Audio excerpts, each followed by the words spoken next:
Voix de l'Amérique sanfɛ cɛlu Basketball Africa League tako sabanan daminɛna bi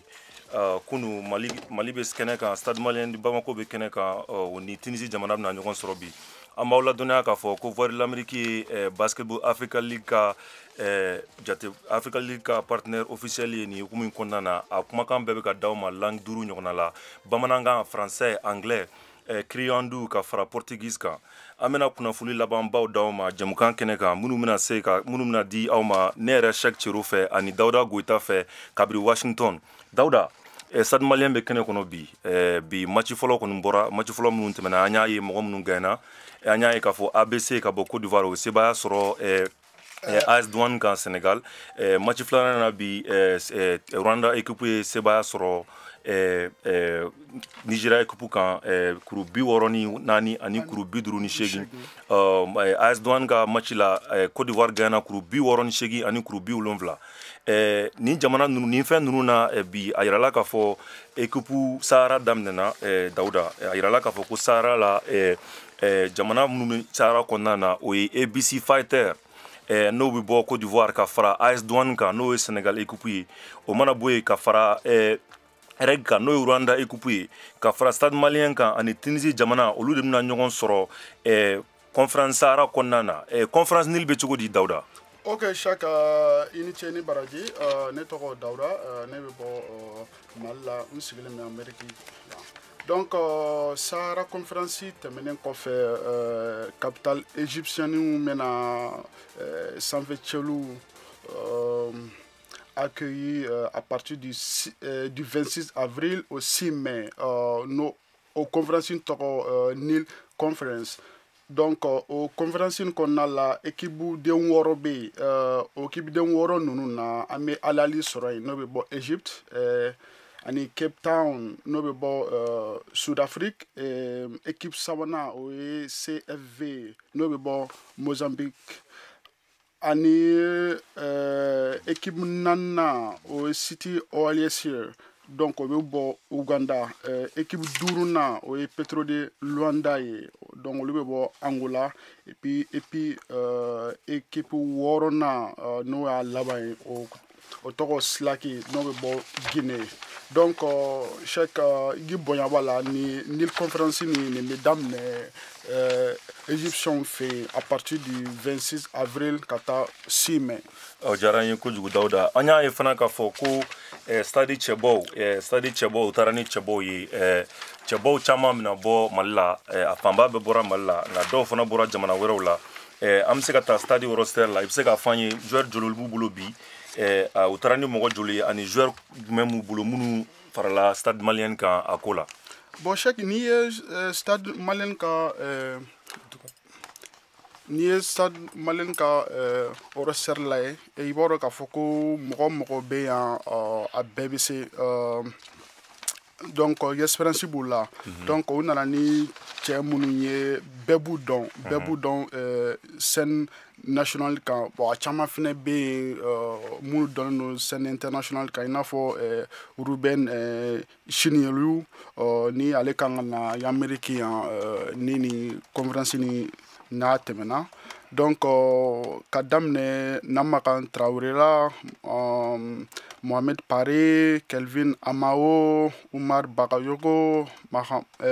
Mamadou Keita, Tamandja Konate, Soumaïla Sissouma, Aliou Diarra, Suleiman Berté, Ruben Chinyoli, Brian Bridgeford, John Wilkins, donc ni cɛdenw de bɛ stade bolo ni conférence kan Cheick. O diyara n ye i yɛrɛ y'a faamuya k'a fɔ ko joueur dɔw b'u cɛ la minnu tɛ maliyɛnw ye i kumana Chinyelu kan Chinyelu ye basketball elevate joueur dɔ ye Gallo Fall ye denmisɛnnin minnu ta k'u fara équipe kan walasa ka se ka talent fana yira denmisɛnninw ka talent yira parce que a yirala k'a fɔ ko Amérique sanfɛ cɛlu NBA jamana bɛna ɲɛsin denmisɛnninw de ma potentiel bɛ denmisɛnnin minnu na ka na Amérique jamana kan yan nɔ walasa ka na u ka talent kɛ an y'a ye k'a fɔ o Chinyelu yɛrɛ a ye bourse dɔ contrat dɔ signé bourse sɔrɔ ka taa Université de Washington na salon a jouera équipe de Beira de fɛ ka bɔ Cameroun jamana kɔnɔna na bon an y'a ye k'a fɔ o kɔfɛ joueur wɛrɛw bɛ yen nɔ minnu tɛ maliyɛn ye an y'a ye k'a fɔ ko John Wilkins o ye français an y'a ye k'a fɔ ko Brian Griffin olu fana ye américain ye o bɛ équipe kɔnɔna na ka fara équipe caman kan an y'a ye fana fɛn kɔnɔna na Dawuda an y'a ye k'a fɔ ko stade nin y'u siɲɛ fɔlɔ ye kɛnɛ kɔnɔna na salon san fɔlɔ la siɲɛ fɔlɔ la Mali qualifielen ka taa nin kɛnɛ in kɔnɔna na u yi taara ni AS Police de ye san filanan na Mali ma se ka qualifier mais san sabanan na stade de sera ka qualifier nin y'u siɲɛ fɔlɔ ye ka taa kɛnɛ kɔnɔna na u ni équipe mina ɲɔgɔn sɔrɔ bi kɛnɛ kɔnɔna na o ye Tunisie de ye Tunisie jamana mun ye champion d'Afrique ye basketball Africa League la salon nin y'a siɲɛ fila ye u bɛ taa final la san o san an bɛna o kunnafoniw bɛɛ d'aw ma ni miniti 30 in kɔnɔna na yɔni Mali ni Tunisie ka masara an ka sɔkɛta la sanfɛcilu kɔnɔna na an b'a yira o la k'a fɔ Mali stade malien taara nin kɛnɛ in kɔnɔna na ka bɔ Côte d'Ivoire jamana kan u taara préparation kɛ yen nɔ avec l'équipe u ni Côte d'Ivoire jamana ye ɲɔgɔn sɔrɔ kɛnɛ kɔnɔ yen nɔ u ni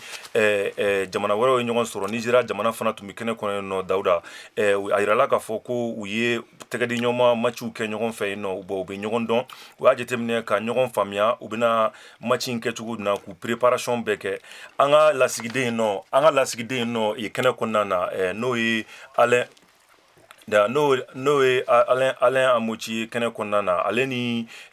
olu ye ɲɔgɔn sɔrɔ a taara stade mɔgɔw ta kɛnɛ kɔnɔna na ka ɲɛfu ɲɛna mun bɛ yen nɔ ka taa jamana sɔrɔ kɛnɛ kɔnɔna na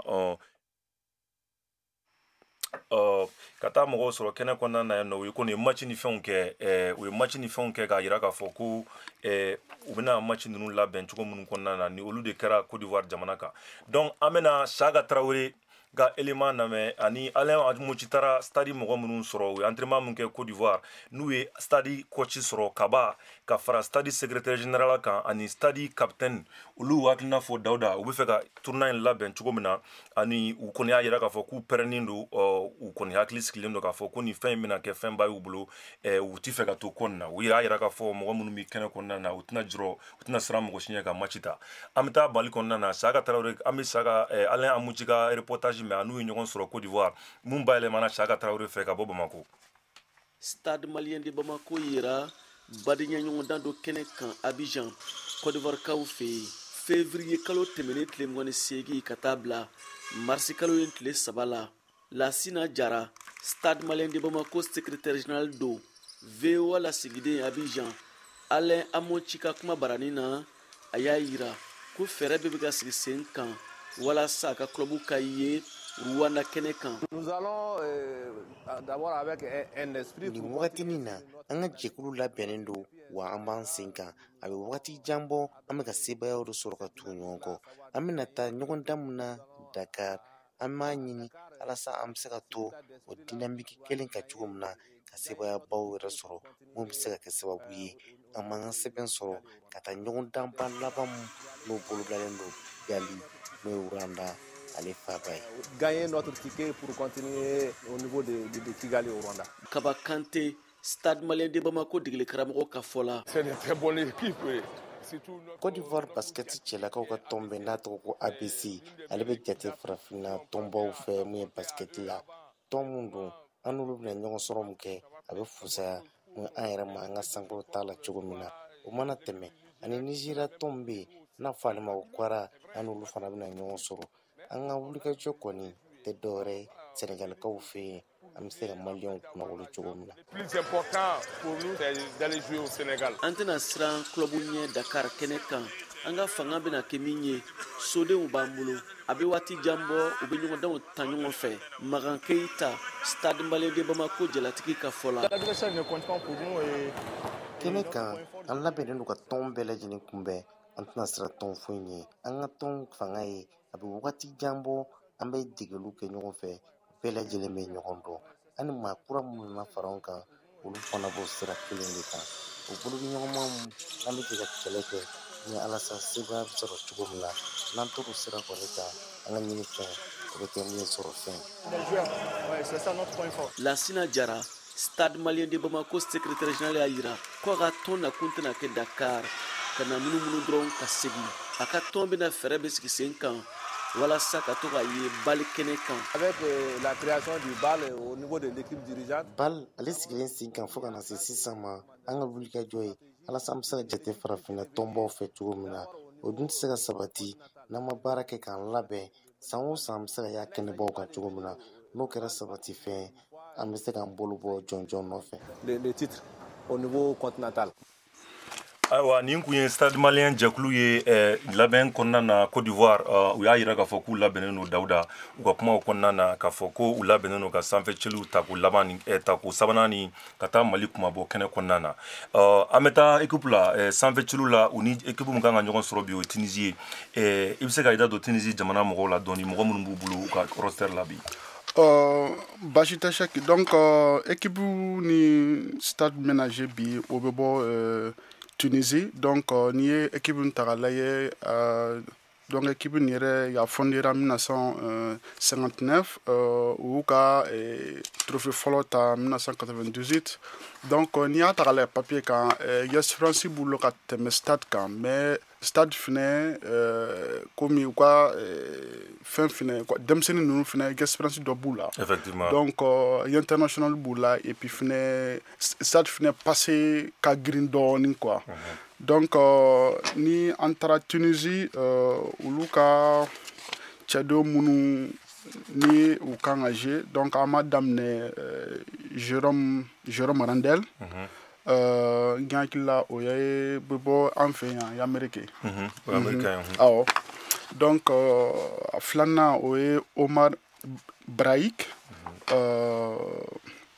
sabanan Ibrahim Thomas olu bɛɛ ye expatriés ye à ma connaissance ni ma fili kɔni o tɛmɛnen ka bɔ yen on a Oussama Marnaoui Lassad Chouaya Oussem Mahamli Hamed Adami o tɛmɛnen ka bɔ yen on a Amourou Boualek Zied Chenoufi Firas Lahani Mohamed Gayaza donc ninnu cɛdenw ni welelen ni conférence ni kɛnɛ kan donc n'i y'a ta k'a lajɛ fɛnɛ sɛki semaine passée la ou bien nin y'a dɔgɔkun fila ye Tunisie président ye kuma dɔ ta ka ɲɛsin africains ma surtout golofinmaw donc n t'a dɔn tunisiens joueurs bɛ na direction kɛ cogo min na absolument voilà gɛlɛyaw yera k'a fɔ farafinna i b'a dɔn sport yɛrɛ o de ye Dawuda ka mɔgɔw gɛrɛ ɲɔgɔn na ka mɔgɔw fara ɲɔgɔn kan bon an y'a ye k'a fɔ ni sport bɛ kɛ ni opportunité bɛna kɛ opportunité ye wagati min b'a to joueurs fana bɛ se ka kuma di ka solidarité yira farafinna la parce que an y'a ye k'a fɔ farafinw bɛ équipe in na fana an y'a ye k'a fɔ farafin caman bɛ équipe in na farafin fila ou bien saba ɲɔgɔnna b'a la salon yɛrɛ farafin dɔ tun b'u cɛ la ko Mojak ale tɛ yen ɲinan an bɛ wagati min na komi sisan mais an bɛ fɛ k'a ye équipe min kɔni don kan i yɛrɛ ɲɛ b'a la o san fila bɛɛ la u taara final la san fɔlɔ la u perdila contre Zamalek final la san filanan na u ye coupe ta o kɛra salon basketball Africa League saison filanan na mun kɛra o Kigali n'o final ta Kigali salon bon ɲinan fana olu bɛ cɛbaw cɛ la parce que mɔgɔ minnu don u faralen ɲɔgɔn kan u bɛ basket jouer a mɛnna mais en espérant bien que an hakili bɛna bɔ a la k'a ye k'a fɔ n'u sera ka fɛn yira ka solidarité yira farafin tɔw la Afrique ça va être une grande chose parce que sport fana y'o de ye i b'a fɔ américain Barack Obama de la k'a fɔ cogo min na sport ye pont de ye walasa ka pont bila mɔgɔw ni ɲɔgɔn cɛ mɔgɔw ka ɲɔgɔn tɛgɛ minɛ mɔgɔw bɛɛ bɛ kan kelen fɔ sport de kɔnɔna na bon an y'a ye k'a fɔ balontan na Maroc kɔnɔna la Maroc ni Tunisie coupe du monde na Maroc ye o geste ninnu kɛ k'u a essayer k'a yira k'a fɔ olu tɛ jamana ye jamana min bɛ farafindenw contre la espérons bien que an bɛ n'o fana ye nin sport Tunisie coupe in fana senfɛ bon an bɛ taa yani ka kuma di ma Dawuda vas-y walasa ka fitinin fara i ka kuma nin kan ne bolo Tunisie équipe min kan ka yira u ka président na de k'a fɔ ko bɛɛ ye kelen ye quoi absolument kala bɛɛ ye kelen an bɛɛ bɛ continent kelen na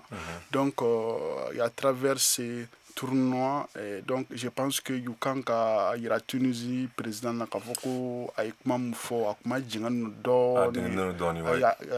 dɔɔni donc on espère que donc u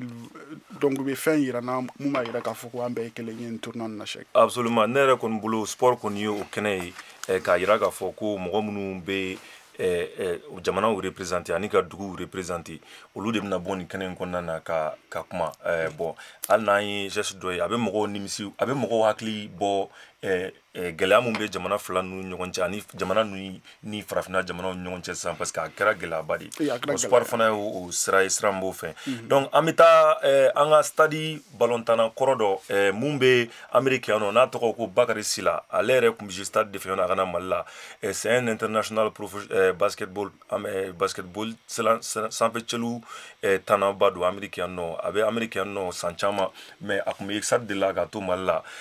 Bakary an y'a ye k'a fɔ n'i b'an bolo nɛgɛ kɔnɔ an y'a ye k'a fɔ stade de qualifiera ɲina ka taa Mali kumabɔ kɛnɛ kɔnɔna na e hakilina ye jumɛn ye stade ka nin kɛnɛ in kɔnɔna na Mali représenteli la comme e yɛrɛ ye stade joueur kɔrɔ ye mais i nana Amérique ka basket kɛ ka kalan kɛ e bɛ se ka mun fɔ an ye o kɛnɛ kɔnɔna na Bakary Ben sɔgɔma vraiment stade ka qualification c'est pas que a jalen do stade dɔrɔn ou bien a jalen do malien den dɔrɔn fɛn fɛn bɛ kɔ kan parce que comme n'a fɔ stade yɛrɛ de bɛ ka taa Mali représenter nin ko nin na et puis nin ko nin filɛ nin ye ça fait un moment que stade wana équipe dɔ dilan équipe bɛ se ka Mali kunna wolo kɔfɛ kɔ kan et puis encore fan caman quoi donc on dirait équipe b'u bolo à part la qualification ne y'u ka match dɔ la contre Côte d'Ivoire et puis encore le truc là équipe ɲɛnama don n'u sera ka to u ye dola ta cogo min na qualification na n'u sera k'o kelen de jouer caman b'u bolo et puis voilà fana ka taa comment dirais comme n y'a f'i ye cogo min nin fɛn ça là ça fait partie nin bɛ taa Mali histoire kɔnɔ parce que je pense que n'i y'a lajɛ ka ɲɛ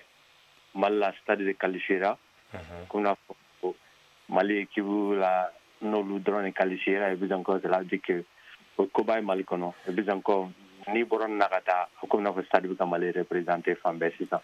Absolument an y'a ye k'a fɔ u ye gɛlɛya dɔw sɔrɔ recrutement fanfɛla la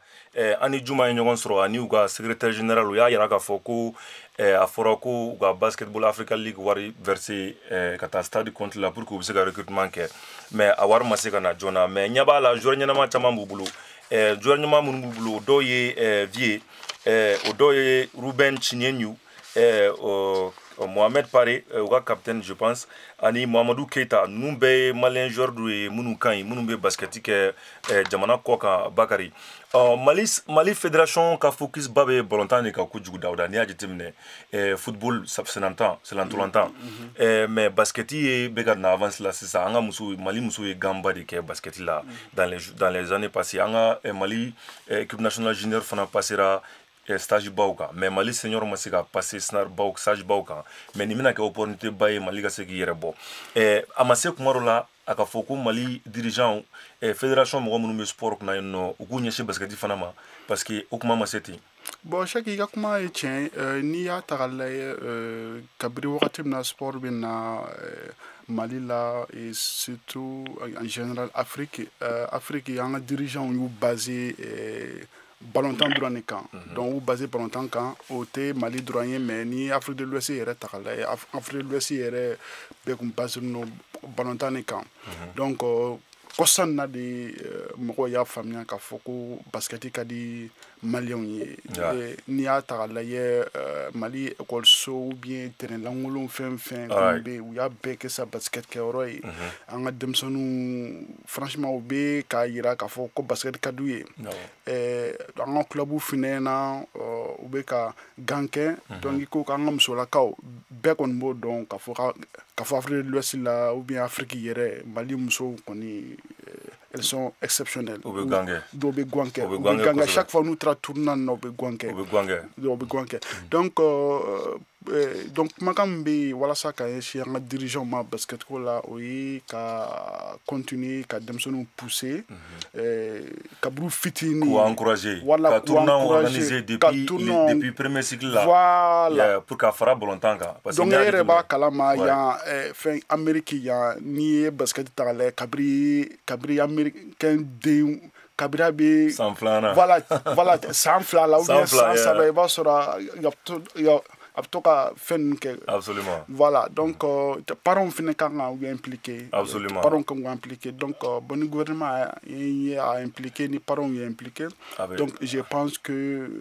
basket bɛ se ka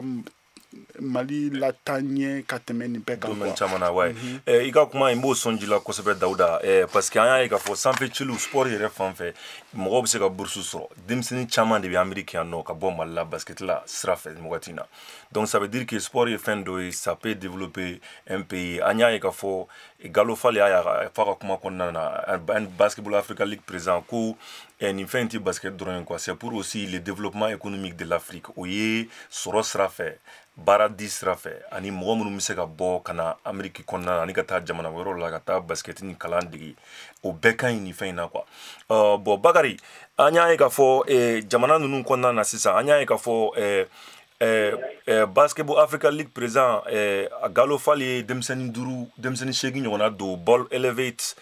junior NBA joueur la don fɛn kɔnɔna na k'u tila équipe ni ɲɔgɔn cɛ, kelen bɛ ka jouer Mali fɛ Kiɲɛɲu. An y'a ye k'a fɔ opportunité in kɛlen don sababu ye ka daba de yɛlɛn denmisɛnninw ye farafinna. A ye mɔgɔ 8 minnu bila, mɔgɔ 4 bɛɛ ye bourse sɔrɔ ani contrat sɔrɔ ka bɔ tournoi in na salon ka na Amérique. Kiɲɛɲu yɛrɛ min bɛ ka jouer Mali bolo sisan ka bɔ Nigeria, ale kan ka na Université Washington na, a ye contrat a ye bourse signé Université Washington na. Nin tournoi in mana ban dɔrɔn a bɛna école daminɛ yen de ka sababu kɛ basketball ka nin fɛn ye. Bakari, e hakilina ye jumɛn ye kan ka mɔgɔ sugu jumɛn exposé nin tournoi in kɔnɔna na, parce que NBA bɛ ani Amérique University ni Amérique High School bɛ nin joueur sugu de nɔfɛ, joueur minnu si man ca kosɛbɛ, minnu bɛ se ka na compétition kɛ Amérique niveau in na, comme e yɛrɛ nana o catégorie kɔnɔna na, bon ne yɛrɛ nana o catégorie kɔnɔna na Dawuda. Donc Bakari, e mun expérience b'i la, e hakilina ye jumɛn ye u kan ka opportunité jumɛn di denmisɛnninw ma pour que u bɛ se ka san sɔrɔ ka na kalan ni dɔnni ni basketi ni u ka rêve bɛɛ sɔrɔ Amérique jamana kɔnɔ ou bien Mali, ka bɔ Mali kɔnɔ ka taa Mali jamana kɔ kan. Dirigeants kan ka mun de kɛ walasa ka améliorer. Dawuda y'i da maga dɔ la sisan, an bɛ kuma d'i ma i ka kɛnɛ kɔnɔ. Ne kɔni bɛ min fɔ ko la, ni y'a lajɛ dirigeant ka ko lajɛ pour que ni ye nin ta k'a lajɛ sisan i b'a sɔrɔ comment dire hali comment dire n terikɛ dɔw bɛ yen olu bɛɛ taara la comment dire l'équipe de Joachim et puis l'équipe de quoi n'i y'u bɛɛ lajɛ a kilancɛ comme i y'a fɔ cogo min 4 bɛ yen olu ye bourse sɔrɔ a ko la n'o nin y'a san 2nan ye a ma daminɛ salon nin y'a san 2nan ye 4 ye bourse sɔrɔ donc u kan k'u jija san o san. San 3nan, nin y'a san 3nan de, yes, san 3nan ɲinan. Nin y'a san 3nan ye 4 ye bourse sɔrɔ, donc u kan ka kɛ cogo o cogo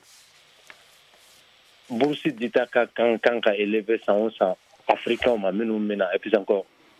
chemin bɛ d'u ma pour que u ka kan ka développer yɔrɔ wɛrɛw la min tɛ Afrique ye quoi, ou bien u bɛ se ka développer Afrique fan wɛrɛw fana na, mais surtout n bɛ ka mun fɔ surtout Mali ta la, n'i ye Mali ta la k'a lajɛ, ni bourse dira Malien 4 ma ka bɔ san wɛrɛ a y'a essayer a ka bourse di 8 ma ou bien a y'a essayer 4 ou bien 6 ka bourse sɔrɔ tuguni ka bɔ, donc au fur et à mesure ça développe. Nigérians ka ko tɛ de, ni Nigérians lajɛ bi Nigérian caman bɛ NBA la ou bien Nigérian caman bi comment dire sport développement yɔrɔ la, Nigérian bɔra yɛrɛ de, Nigérian ka ca NBA domaine kɔnɔ ka tɛmɛ mɔgɔ caman kan, nationalité caman kan an bɛ yan cogo min na comme bi. Donc Nigérian ta kɛra ten, u bɛ bɔ dɔrɔn u bɛ na u b'u investir, donc i t'a lajɛ ni 4 ye bourse sɔrɔ ɲinan san wɛrɛ u k'a essayer ni 8 bɛ se ka bourse sɔrɔ, ni 10 bɛ se ka bourse sɔrɔ, ou bien ka tɛmɛ 4 kan, comme n'a fɔ un goal, comment dire un projet an ye nin kɛ ɲinan an kan ka développer ka tɛmɛ nin kan ɲinan. Effectivement. Non, i ka o kuma in siga t'o la Bakari, parce que fɛn in dabɔra denmisɛnninw de kama Dawuda, a ma fɔ mɔgɔkɔrɔbaw tɛ don a la, parce que denmisɛnninw kelen tɛ se k'a bɛɛ kɛ, a bɛ expérience di denmisɛnnin ninnu caman ma, bon hakilina yɛrɛ de fana y'a to ni Gallo Fall ye denmisɛnnin ninnu ta k'a don ɲinan ta la Sahara Conference la Ball Elevate joueur minnu bɛ yen nɔ, ABC Pfizer Côte d'Ivoire, Joy Igonvajo, Nigérien do, qui a 18 ans, c'est 2m6'3", meneur de do. AS Douane Sénégal, Kanou Madid Moula, Djouba Sidi, Soudanais de do. Ale fana bɔra Soudan kana do AS Douane fɛ, ale bila AS Douane fɛ ka bɔ Ball Elevate la NBA Academy la. Ale est 7 feet, 2m12. Il est très grand taille. Bon, Amérique mɔgɔw bɛ nin joueur sugu de la Dawuda. Et ni ye man bɔra an bɛ taa Kwana Falcon ka bɔ Nigeria. Radim Rasoul Mboup, ka bɔ Dakar ale fana ye 2 mètres 10 de a ne bɛ taa taille là il a 16 ans seulement voilà imagine o mana taa 19 ans sɔrɔ o bɛ kɛ cogo min na bon américain bɛ nin fɛn sugu ye ka taa Rwanda jamana kan Urusi Kamba Chonje ka bɔ Cameroun jamana kan n'o fana ye 2 mètres 12 ye ale fana ye 117 ye Stade Malien na Ruben Ubichu Chinyelu ka bɔ Nigeria jamana kan 119 mun fana ye 2 mètres 10 ye ka mɛ pivot do ka bɔ Tunisie jamana kan US Monastir Churchill Abbas ka bɔ Benin Nigeria Benin City Nigeria 118 n'o fana ye 2 mètres 08 ye bon ka an bɔr'o la Nile Conference la joueur minnu bɛ yen nɔ minnu taara ball elevate la ka taa jouer Egypte jamana fɛ o ye Dramane Sagnon Camara ka bɔ Bamako o ye malien ye 119 2 mètres 06 05 ale fana ye meneur ye ale bɛ ka jouer Egypte équipe fɛ Nile Conference min bɛna kɛ an taalen ɲɛfɛ n'o bɔra yen nɔ Captain Tiger Kamamba Musambo ka bɔ Kinshasa DRC ale ye 117 ye mun ye 2 mètres 04 ye meneur do n'an bɔra an bɛ taa Siri Oil Uganda kɛnɛ kan Uganda jamana kan Segun Ezugu Obe Nigérien do 117 ale fana 2 mètres 07 ye ka fara Mozambique Paul Kambemba Biya Kinshasa jamanaden do 118 mun ye 2 mètres 10 ye pivot do Petro de Luanda Sefula Andewa ka bɔ Caire Egypte jamana kan 117 ni 2 mètres 05 do n'an bɔra la an bɛ taa Slack jamana kan Guinée Mambilu Watu Kan Mabil Juwan Siri ka bɔ Sudan jamana kan 115 2 mètres 08 donc image jateminɛ nin joueur ninnu bɛɛ denmisɛnninw de ye avenir ba b'u la ka na Amérique jamana kɔnɔ nin ye NBA Africa League yɛrɛ ka laɲini ye walasa ka nin joueur ninnu exposer k'u labila nin kɛnɛ in kɔnɔ pour que mɔgɔw bɛ se k'u ye ka bourse d'u ma Mali kan ka nin ɲɔgɔnna de kɛ ani jamana wɛrɛw ka denmisɛnninw exposer parce que u mago bɛ denmisɛnninw la minnu bɛ san 20 jukɔrɔ ka taa occasion sɔrɔ ka bɔ kɛnɛ kɔnɔ ne kɔni bolo nin fɛn ɲɛnamaba de ye mais an bɛna yɔrɔ o cɛ sanfɛcilu ni ɲɔgɔn ye minɛ daminɛ sisan Stade Malien ni Tunisie Monastir cɛ an ɲɛ b'a la u bɛ stade kɔnɔna na u bɛ labɛnw na US Monastir ni Stade Malien de Bamako bɛna ɲɔgɔn sɔrɔ Sénégal Sahara Conference kɛnɛ kɔnɔna na Dawuda a match bɛna daminɛ sisan a kan ka daminɛ 30 minutes minutes fila dɔrɔn de b'an ni sanfɛcilu ni ɲɔgɔn daminɛ ni cɛ an ɲɛ bɛ joueur la u bɛ k'u yɛrɛ réchauffer stade cɛbaw bɛ kɛnɛ kɔnɔna na US Monastir Tunisie jamanadenw fana bɛ kɛnɛ kɔnɔ o bɛna kɛ ball match sabanan ye an b'aw ladɔnniya k'a fɔ match fɔlɔ la fɔlɔ la o kɛra kunu Côte d'Ivoire jamana ni jamana pays organisateur a fɔ minnu y'a labɛn Sahara Conference AS Douanes olu ma se ka sebaaya sɔrɔ ABC contre la Côte d'Ivoire ASB 76 sɔrɔ kuru 66 kuru 77 AS Douanes kanu na AS Douanes ka perdi la regi n'o ye Rwanda Energy Group ye ka bɔ Rwanda jamana kan olu fana sebaaya sɔrɔ Kwani équipe ka bɔ Nigeria jamana kan kuru 64 ani kuru 58 Dawuda match sabanan Senantolantan sanfɛcilu ɲɔgɔndan sabanan bɛna kɛ bi ni Stade Malien de Bamako ye bi contre AS Monastir US Monastir ka bɔ Tunisie e ka lasiri jumɛn e bolo ko équipe jumɛn bɛna ni victoire in ta e ka jateminɛ na Esperance bɛ Tunisie jamana na mais stade denmisɛnninw ninnu an bɛ fɛ k'u ye mɔgɔ caman t'u dɔn fɔlɔ bon chaque n'i ye conférence ni ta k'a lajɛ ka daminɛ match fɔlɔ la fo ka taa se bi match ma fɛn fɛn gagnera score ba ma kɛ u ni ɲɔgɔn cɛ donc ce qui veut dire que Stade Malien ni Tunisien a match bɛ serré donc a match bɛ serré donc hali ni mɔgɔ bɛ gagner ma da la ni différence ba bɛ don ni ɲɔgɔn cɛ parce que équipe fila ninnu bɛɛ Espérance b'u la bien vrai que Tunisien ka expérience ka bon ni an ta ye mais Madala ni score différence ba bɛ don ni ɲɔgɔn cɛ donc ça sera un match très serré donc a match bɛ ja ok an balimaw a yɛrɛ y'a faamuya k'a fɔ sanfɛcilu ɲɔgɔndan Stade Malien de Bamako ani US Monastir de bɛna labɛn na an ɲɛ b'a la wagati min na sisan u bɛ labɛn na Dawuda an y'a ye k'a fɔ joueur minnu bɛna taa u représenter kɛnɛ kɔnɔna na o ye Jérôme o ye Tunisie jamana kan o ye Jérôme Randol o mana bɔ yen Umar Break olu fila bɛɛ minere Jérôme Randol n'an b'a yɔrɔ la k'a fɔ américain n'a si bɛ san 35 la américain do n'o ye minere je meneur de jeu de Oumar Braik o fana ye meneur de jeu ka bɔ Tunisie jamana yɛrɛ kan Ibrahim Thomas ale fana ye Sénégal jamanaden ye n'a bɛ kɛnɛ kɔnɔna na ka jouer US Monastir fɛ an bɛ wagati min na komi bi jamukan kɔnɔna na an bɛna jateminɛ fana k'a fɔ o kɔfɛ u ka Hussein Ahmed Mahelini n'o ye san 23 ye n'o ye Tunisie jamanaden ye Sénégal jamana fana kan an y'a ye Mali jamana fana kan an y'a ye k'a fɔ Mali équipe la Jérôme Randol Mali équipe la an y'a ye k'a fɔ Mamadou Vieux bɛ kɛnɛ kɔnɔna na Vieux Keita ale ye maliden ye minnu ye mineur don o mana bɔ yen nɔ américain man cɛla o ye Brian Bradford ale ye pivot ye ka bɔ Amérique John Wilkins ale ye Faransi jamanaden ye ale fana bɛ kɛnɛ kɔnɔna na yɔrɔ in na an y'a ye k'a fɔ Kaba ale de ye Stade Malien ka dege karamɔgɔ ye u ka assistant de coach yɛrɛ an yɛrɛ ka mɔgɔ ye an yɛrɛ ka joueur kɔrɔ ye n'a tɔgɔ ko Juma an bɛ wagati min na komi sisan u kɔni bɛ labɛn na Mali Stade Malien ni Tunisie jamana bɛna ɲɔgɔn sɔrɔ u bɛna masara an ka sɔkɛta la ka ballon fili Dawuda an ɲɛ b'a la arbitre bɛ k'u préparer joueurs bɛna ɲɔgɔn sɔrɔ an ɲɛ bɛ stade mɔgɔw la ani US Monastir mɔgɔw bɛ ka gulokiw bɔ réchauffement banna sisan u bɛ k'u labɛn u bɛna match daminɛ Stade Malien bɛna jouer Mali kanu na US Monastir bɛna jouer Tunisie kanu na an b'a yira o la k'a fɔ Tunisie ye jamana mun ka ninnu représenter san o san olu de b'u ka coupe in ta e hakilina ye jumɛn ye nin match in kɔnɔna na bon Cheikh comme y'a f'i ɲɛna daminɛ na cogo min na match in bɛna daminɛ ni n'an ye ja ta k'a lajɛ an b'a ye k'a fɔ ko stade mɔgɔw u ka maillot c'est en blanc donc o ye stade ka couleur principale ye donc joueur tɔw est-ce que o tɛ couleur wɛrɛ la mun tɛ blanc ye ouais parce que an ɲɛ b'u la u bɛ ka arbitre US Monastir coach interviewé ale bɛ ka kuma a bɛ ka hakilinaw fɔ basket kan u bɛna match in déborder cogo min na US Monastir ka équipe ye bulalama ye i y'a fɔ cogo min na a stade ye jɛman ye i y'a fɔ cogo min na stade ye jɛman ye an bɛna u ye kɛnɛ kɔnɔna sisan donc sisan kɔni Cheikh donc an y'an pensalen no donc y'an contannen no ka match nin lajɛ ça promet d'être un très bon match. Donc j'espère que stade kɔni a b'a yira diɲɛ maaw bɛɛ la k'a fɔ ko an fana bɛ se sanfɛ cɛlutan na donc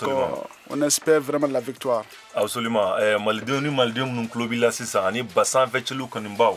an b'a yira o la k'a fɔ nin ye voix de l'Amérique ka jɛmukan kɛrɛnkɛrɛnnen ka di sanfɛ cɛlu kanuba bɛɛ ma diɲɛ fan bɛɛ langue caman na ni bamanankan y'o dɔ ye bi ni Stade Malien taara Mali kumabɔ kɛnɛ kɔnɔna na walasa k'a ɲɛfɔ jamanadenw ye bamanankan na an ɲɛ b'a la u bɛ ka kuma di Stade Malien yɛrɛ coach ma sisan Kaba bɛ kuma na sisan an bɛna a lamɛn tubabukan na. Les jeunes Maliens cherchaient ces balles. Après l'AS Police en 2019-2020, cette fois-ci c'est les Stades Maliens. Donc tout Bamako est mobilisé derrière cette équipe-là dont les dirigeants n'ont mis pour mettre les moyens à notre disposition, les moyens qu'ils peuvent. Donc les jeunes sont là, ils sont motivés à participer à cette fête africaine, quoi, je peux l'appeler comme ça, parce que ça fait un bon moment qu'on ne participe pas à des compétitions africaines. Donc cette année, les Stades Maliens ont eu la chance d'être qualifiés. On est là, on va savourer beaucoup, Inch'Allah. Maximo, merci beaucoup et bonne chance. A y'a yira k'a fɔ ko u labɛnnen don ni opportunité ba de y'u bolo ka kuma di kɛnɛ di denmisɛnninw ma u k'u ɲɛnajɛ kɛnɛ kɔnɔna na malgré a y'a yira k'a fɔ basketi ma donba ko dɛmɛba sɔrɔ kosɛbɛ mais denmisɛnninw kɔni labɛnnen don ka match in tan an ɲɛ b'a la u bɛ labɛn na Dawuda o bɛ k'a ka 5 rentrants labɛn ka ɲɔgɔndan sanfɛcilu ɲɔgɔndan daminɛ a tɛna kɛ basi ye k'a na bɛ dɛsɛ Dawuda. O tiɲɛ Cheikh n'i ye Stade Malien ka fɛn lamɛn donc entraîneur ka kuma lamɛn donc a ko stade siɲɛ fɔlɔ de ye nin ye donc ce qui veut dire que pression bɛna bonya a ka joueurs kan dɔɔni parce que i b'a dɔn i ye siɲɛ fɔlɔ fɛn fɛn na donc i bɛ fɛn dɔɔni quoi i bɛ siran dɔɔni bɛɛ bɛ siran dɔɔni mais u ka entraîneur ni expérience b'a la expérience b'a la kabini an fitinin an tɔgɔ mɛn fo sisan donc expérience b'a la effectivement donc ka staff technique fine kain donc expérience b'u la donc j'espère que ni fɛn kɔni bon ni denmisɛnninw y'a ka kumakan lamɛn k'a ka conseil lamɛn kɔni chèque a ka ca Ala fɛ an bɛ gagner effectivement an bɛ gagner parce que expérience b'a la effectivement an b'a ladɔnniya k'a fɔ nin VOA ka couvrage jɛmukan kɛrɛnkɛrɛnnin ka sanfɛ cilu kunnafoni bɛɛ d'aw ma kabiri Washington langue sabala ni Bambara y'o dɔ ye VOA ye partenaire officiel ye Basketball Africa League kɛnɛ kɔnɔna na an bɛna jɛmukan daminɛ sisan an ɲɛ b'a la joueurs bɛ ka u bolo di ɲɔgɔn ma ballon bɛna fili u ni ɲɔgɔn cɛ an bɛna kunnafoniw bɛɛ d'aw ma détail bɛɛ d'aw ma kɛrɛnkɛrɛnnenya la an taalen ɲɛfɛ stade bɛ ka kɛ cogo min na kɛnɛ kɔnɔna na Sahara conférence kɔnɔna na match sabanan Sénégal jamana kan.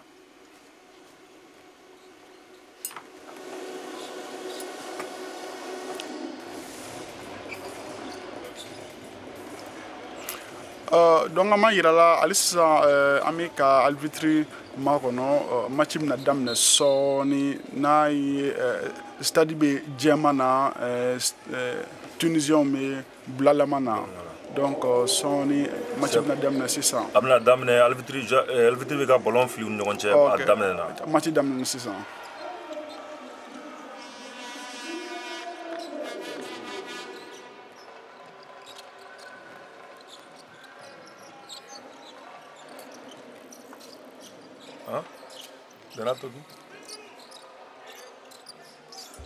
Donne-nous l'English feed d'abord.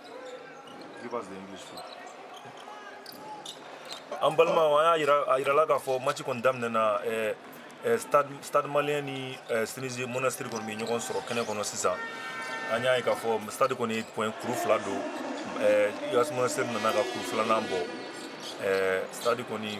tu bɛ ka kɛlɛ u bɛ ɲɔgɔn na Dawuda kɛnɛ kɔnɔna na ballon bɛ Tunisie bolo arbitre ye faute fiyɛ stade malien contre la. Donc chaque match daminɛna sisan mais i bɛ se k'a yira k'a fɔ ko stade joueur k'a fɔ volonté b'u la donc o bɛ se ka u ka score yira quoi donc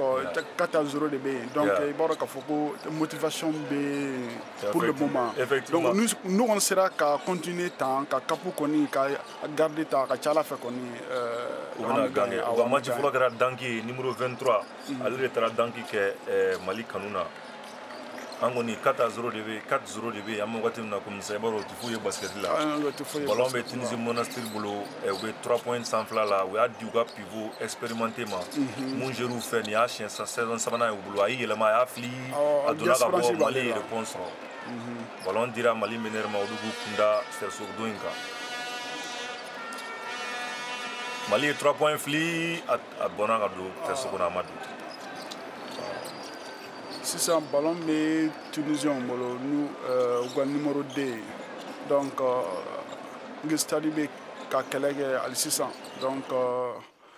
Tunisiens bɛ k'u ka premier point de ɲini chèque parce que jusqu'à présent match bɛ 4-0 la donc Tunisiens bɛ k'u ka premier point ɲini. O y'a fili donc o ka pivot ye yɛlɛma ka fili numéro 23 o ye 2 points don mais 4-2 Mali kanu na. Ballon bɛ stade malien bolo 3 points ɲɛfila la o ye ballon passé numéro 6 ma ballon bɛ ka fili faute fiyɛra. The whistle's been blown. Wilkins likes the matchup with Thomas and looks to take him off the dribble. He draws the contact. It's going to be interesting. Thomas has come in to replace Adderman. Bon, Chèque, n'i ye ballon fɛn na ye basket na ye fɛn dɔ bɛ ni an ma kuma kan o ye jamako ye ne ɲɛ tɛ jamaba la stade la donc o fana ye problème dɔ ye Afrique parce que basket fɛ terrain tɛ fa i n'a fɔ ni ballontan bɛ yen donc voilà jamaba tɛ yen donc pour le moment stade ka 6 Tunisiens ka 2 stade bɛ attaque la. Oh, stade pivot bɛ Danki kɛ. Numéro combien? Numéro 15. Numéro 15 Mali numéro 15 ye ballon digi Danki la Aliou Jara. Aliou Jara ale 2 points sɔrɔ an bɛ wagati min na komi sisan. O ye 3 points fili o y'a jɛ arbitre ye faute fiyɛ an t'a dɔn a fɛ mɔgɔ min kanu na. Est-ce que a ma fiyɛ yanni ka jalaki la? Stade Malien team young. They're physical. They get up the court in a hurry. It won't rattle US Monastir. We have a look again. That flash. The announcement, making sure that you know we're here to play. And it's a great way. Second time we've seen them get above the rim, Robbie. They are certainly making an opening statement. Hey, this is A2. I like this. I like this because we know that, they know, and Kaba Kante knows, the head coach, that they have a big mission on their hands today to try and bring down the Giants of US Monastir. And a little bit of skullduggery and a steal there. Get the ball out of the hands of Keita, 23 years of age, the point guard. Nice little layup there from Randall to put an extra 2 on the pile for the Tunisian Giants. Randall comes in with lots of scoring pedigree, and I think when the game gets tight, they're going to go to him quite a bit. Twice the scoring champion in the National Basketball League in Australia, and he's definitely a good pickup. Definitely a good pickup. We'll see a lot of him, and he's traveled around the world. And now he's chosen, of course, Tunisia. Long-range shot! There it is, 3 points. Business as usual. Yes, I'm back here in the BAL. Can't leave him wide open. He's an assassin from downtown. That was nearly a very good shot as well, coming in from long range. But just doesn't drop him for that man, Bert. Opened the scoring for Stade Malien, and it's an 8-7 scenario here. And Radwan Slimane shot it at 48% from the three-point line in BAL Season 2. It looks like he hasn't lost a half a step. You don't want to give him a clean look in rhythm. That jumper is silky smooth. Yeah, he's an all-BAL first team member from 2022, of course, and I think he's got a whole hoard of gold as well from the Tunisian exploits in Afrobasket. Oh, it's Randall going up with a beautiful shot as well, and for the first time today, US Monastir take the lead. It is 8-9, just inside of the D. Getting into his rhythm, Randall finding his spots and making Stade Malien pay. Birch this time lacking accuracy with his long-range downtown attempt at scoring.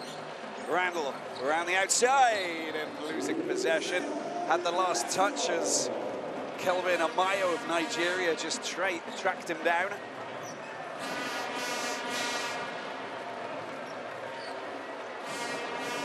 Randall finding his spots and just looks so comfortable. No contest. It's almost a practice shot, and it'll go in when it comes to Randall with ball in hand. Kelvin Amayo, there is the Nigerian, trying to find a little bit of space, and he just can't get his range. There's the offensive rebound was successful, but it didn't drop in for Diarra. Here's Randall once again. This is for a three-point shot that just comes off the metal, made safe. Nicely done, good defensive play there. Very solid, very slick, and everybody in the right position. Stade Malien,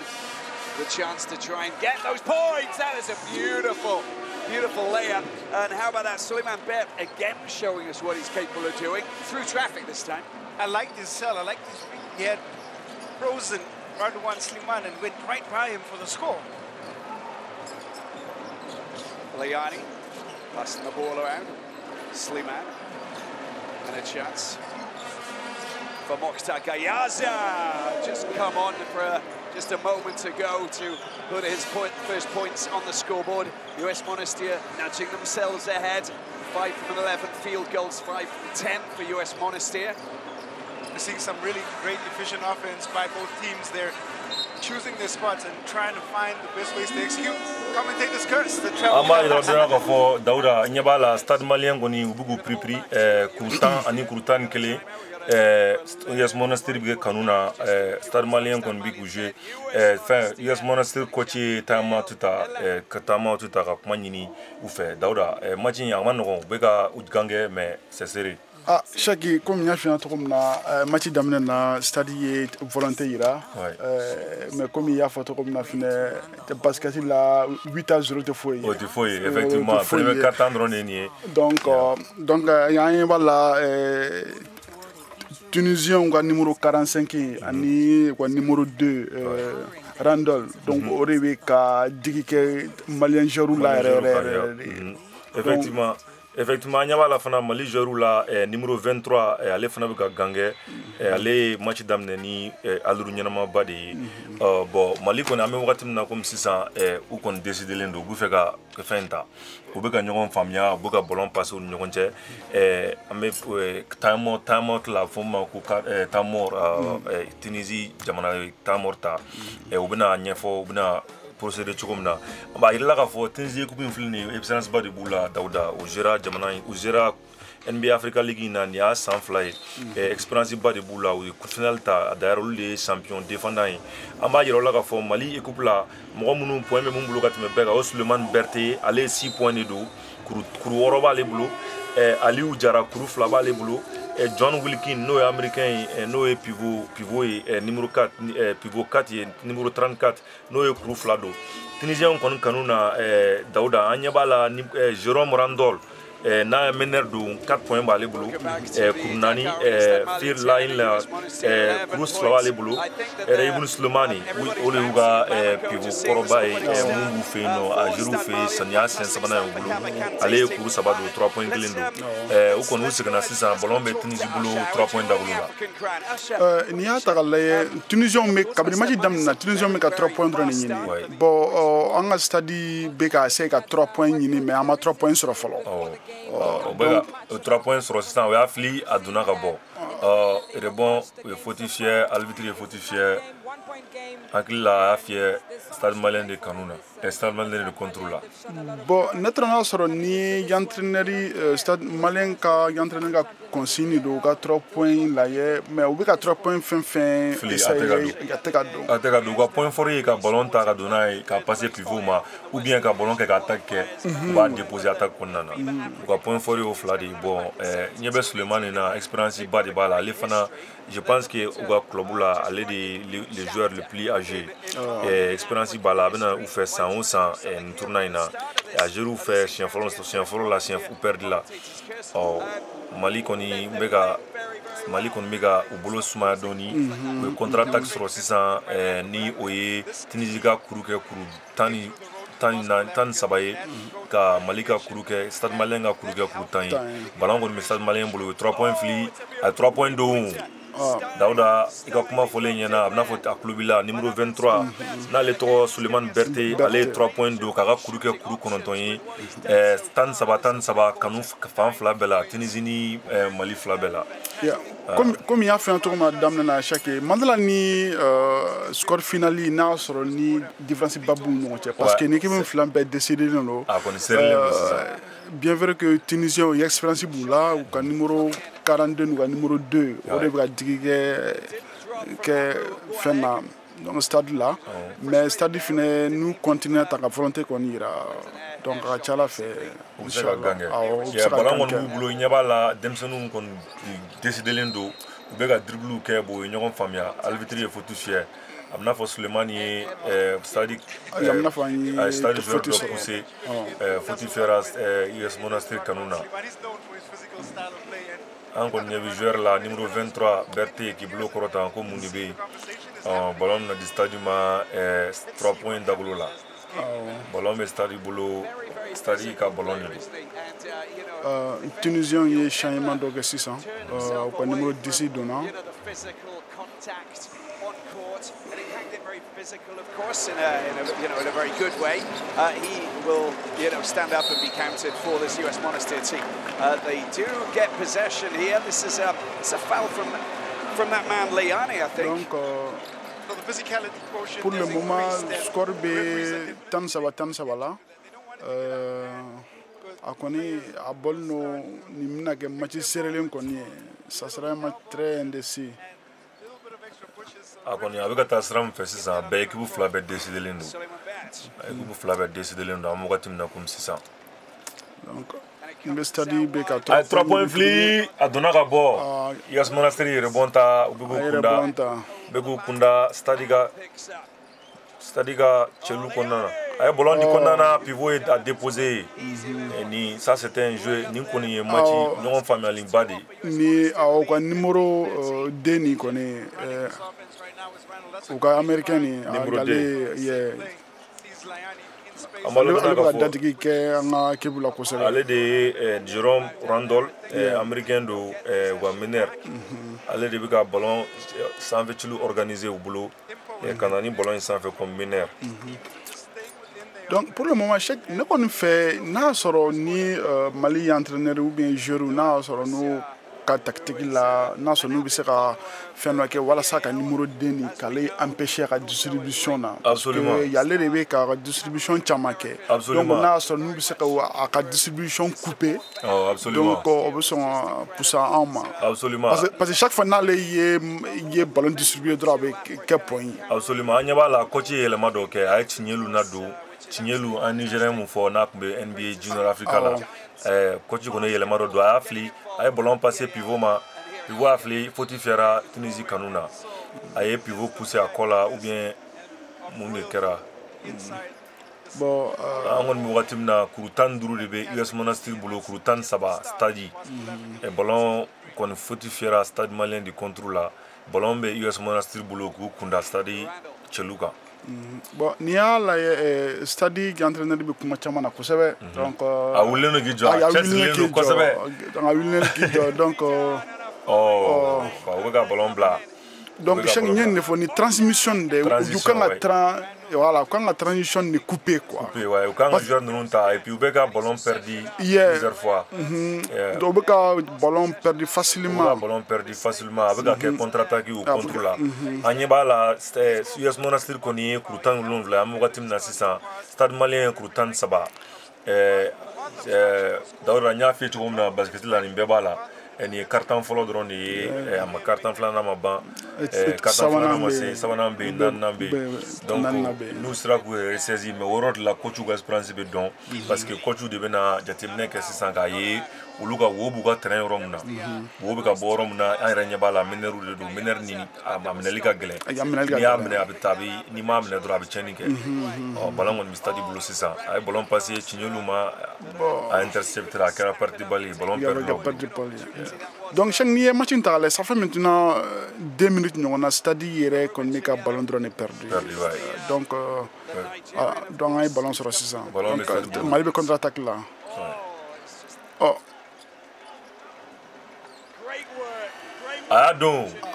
Tiɲɛlu le big man le numéro 24 Tiɲɛlu le Nigérien jamanaden don ale ye kuru 2 don stade kanu na o ye kuru kɛ kuru 15 ye kuru 17 US Monastir kɔni ye ballon fili k'a don arbitre filɛ fi an t'a dɔn ni faute don ou bien n'a donna a bɛ sɔn ka kɛ faute ye a bɛ sɔn ka kɛ faute de ye plus la faute je pense donc n'o dun kɛra score bɛ sɔn ka creuser dɔɔni effectivement a y'a corde bila pivot mun don Esperance bala mais a y'a corde bila cɛ kan ka sɔrɔ ka taa ballon fili a ye faute kɛra la il a ensuite marqué a ye ballon fana don donc an m'a yira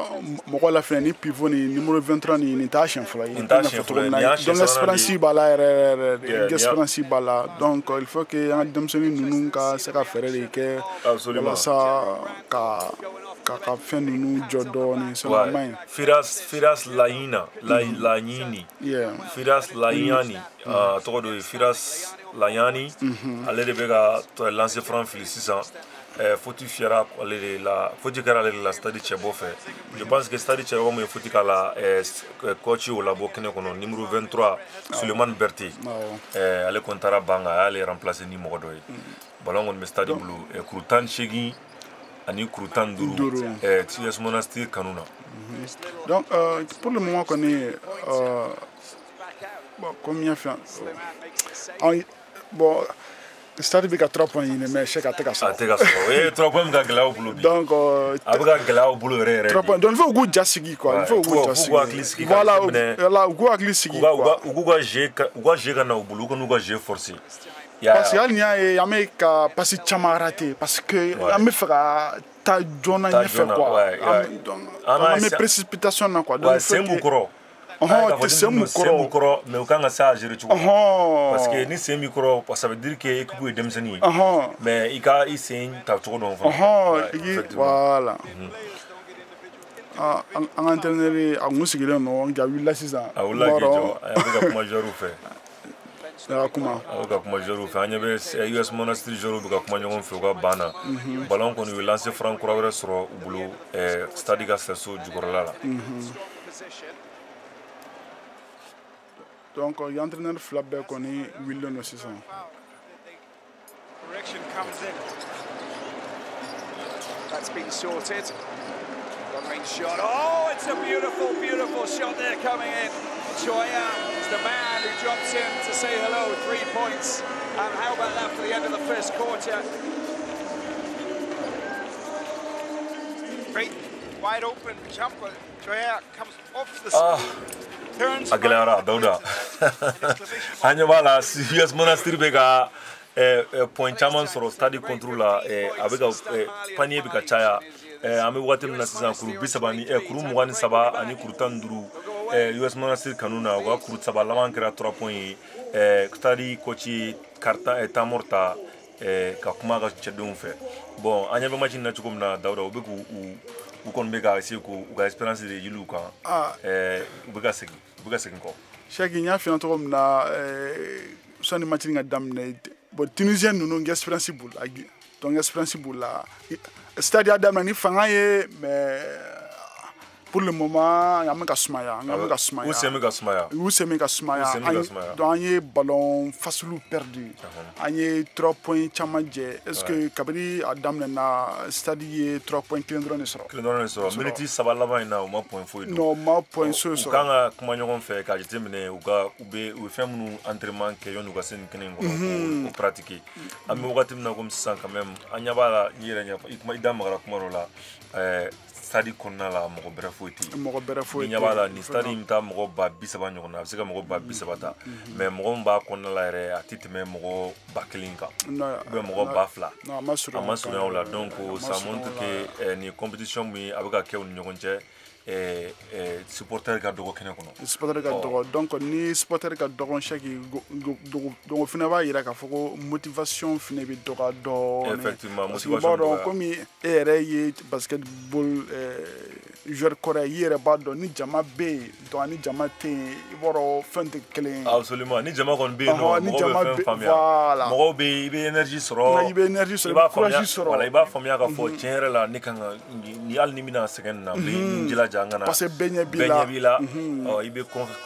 courage ta ka i sago kɛ mais an ɲɛ b'a la sisan mɔgɔ kɔni tɛ stade kɔnɔna na premier quart-temps kɔni nin y'o de bannen sisan u ka taa deuxième quart-temps na bon premier quart-temps kɔni na a yirala k'a fɔ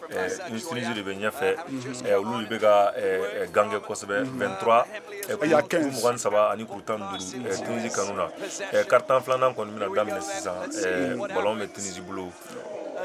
Quart-temps filanan daminɛna Cheikh donc ballon bɛ Tunisien bolo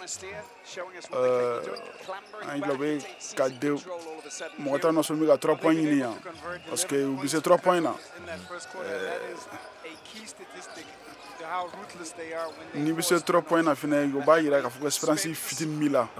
parce que mɔgɔ min bɛ oser ka 3 points ɲini 3 points fili bon 3 ballon fililaw b'u la u tɛgɛ delilen don a la quoi bon n bɛ hakili lajigin k'a fɔ nin équipe in filɛ nin ye Dawuda u bɛ ɲɔgɔn faamuya kojugu a mana kɛ cogo cogo hali ni joueur 15 la i bɛ taa sɔrɔ joueur 9 bɛ yen nɔ olu bɛ ɲɔgɔn kan kabini y'a san 3 ye kabini tournoi in daminɛ n bɛ na y'o fana de f'i ɲɛna Cheikh parce que n'i y'a ta k'a lajɛ Mali ye ballon caman de perdu jeu kɔnɔna la donc o b'a yira est ce que an ka joueur ninnu est ce que u mɛna ɲɔgɔn fɛ wa effectivement parce que u bɛ ka ballon dɔ perdu n'i y'an mɛna ɲɔgɔn fɛ a tɛ se ka nin ballon façon voilà ya man ka kɛ ten quoi o fana b'a la minɛ o fana b'a la i m'a ye Tunisie bɛ ka avantage ta u ka perte balle bɛɛ mais n'i ye ballon perdu kuma o kuma u bɛna juru sara i la u bɛna juru don i la ka juru don ni panier fila ye oh Tignelou a ye ballon fili a kɛra danki ye bɛɛ tɛ se ka nin kɛ dɛ Cheikh a ye danki minɛ k'a don a kɔfɛ bɛɛ tɛ se ka nin kɛ dɛ a bɛ fɔ nin de ma ko reverse donc an b'a yira la mun bɔra ka bi don sisan ale bɛ na Amérique jamana kan yan ni tournoi nin banna sɔɔni donc a bɛ taa Washington State University la ale ye Tignelou de ye donc o ye Tignelou de ye Nigérian ye bon mun ye danki kɛ sisan je pense que ale ye John Wilkinde. Je pense qu'elle est américaine. Français me coupe là où tu es là. Je pense qu'elle est de Mali. Masegado. Aïe, Tchalidje. 600 Tunisiens mais attaqué là. Donc, Niagla Chaki, Tunisiens mais fait qu'à Gekad de creuser. Pour que la donc on veut faire un carte de creuser à tout prix. Ouais, effectivement, parce que Tunisie on a match, c'est un jeu de fond. Les pays Maghreb là, on va jouer jeu de fond quoi. Parce que Espérance Boula, on va panier créer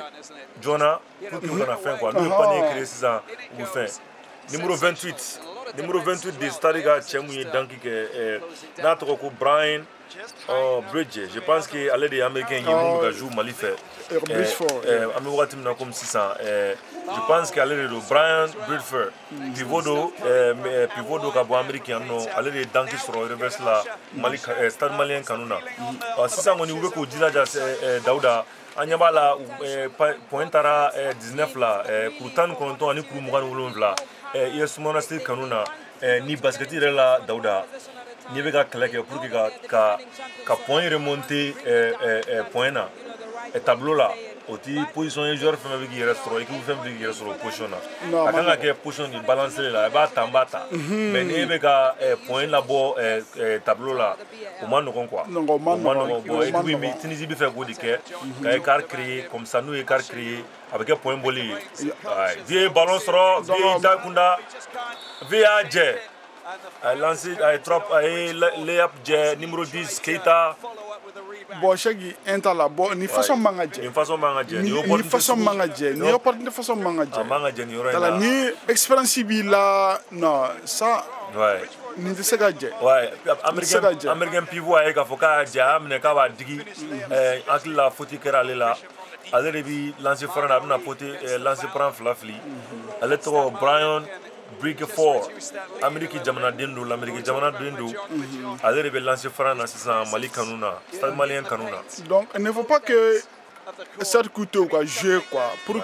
parce que ni ou toi que j'ai écart be creuser ko djugu donc ni écart creuser la ko djugu pour que ka datu avec galère il faut le mandiablo abna flana fana fili 600 Daouda ama yirola ka fo ko ambe carton flana na minute wulon vla de be no yoni mitanga bo scorer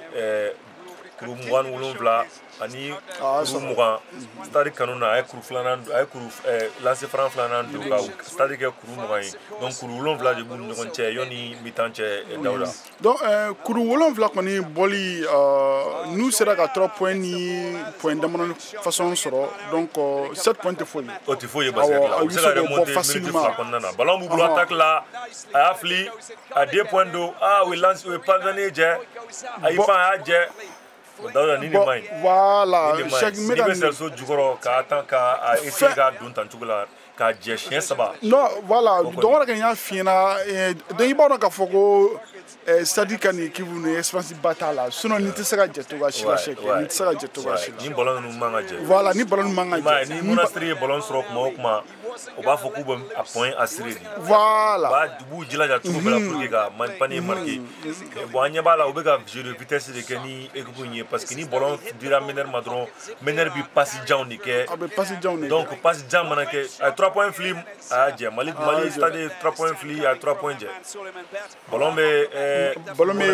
Randall Bolosi ça quoi numéro 2 il gagne la numéro 2 ballon fli aje est-ce que faut arbitre flefier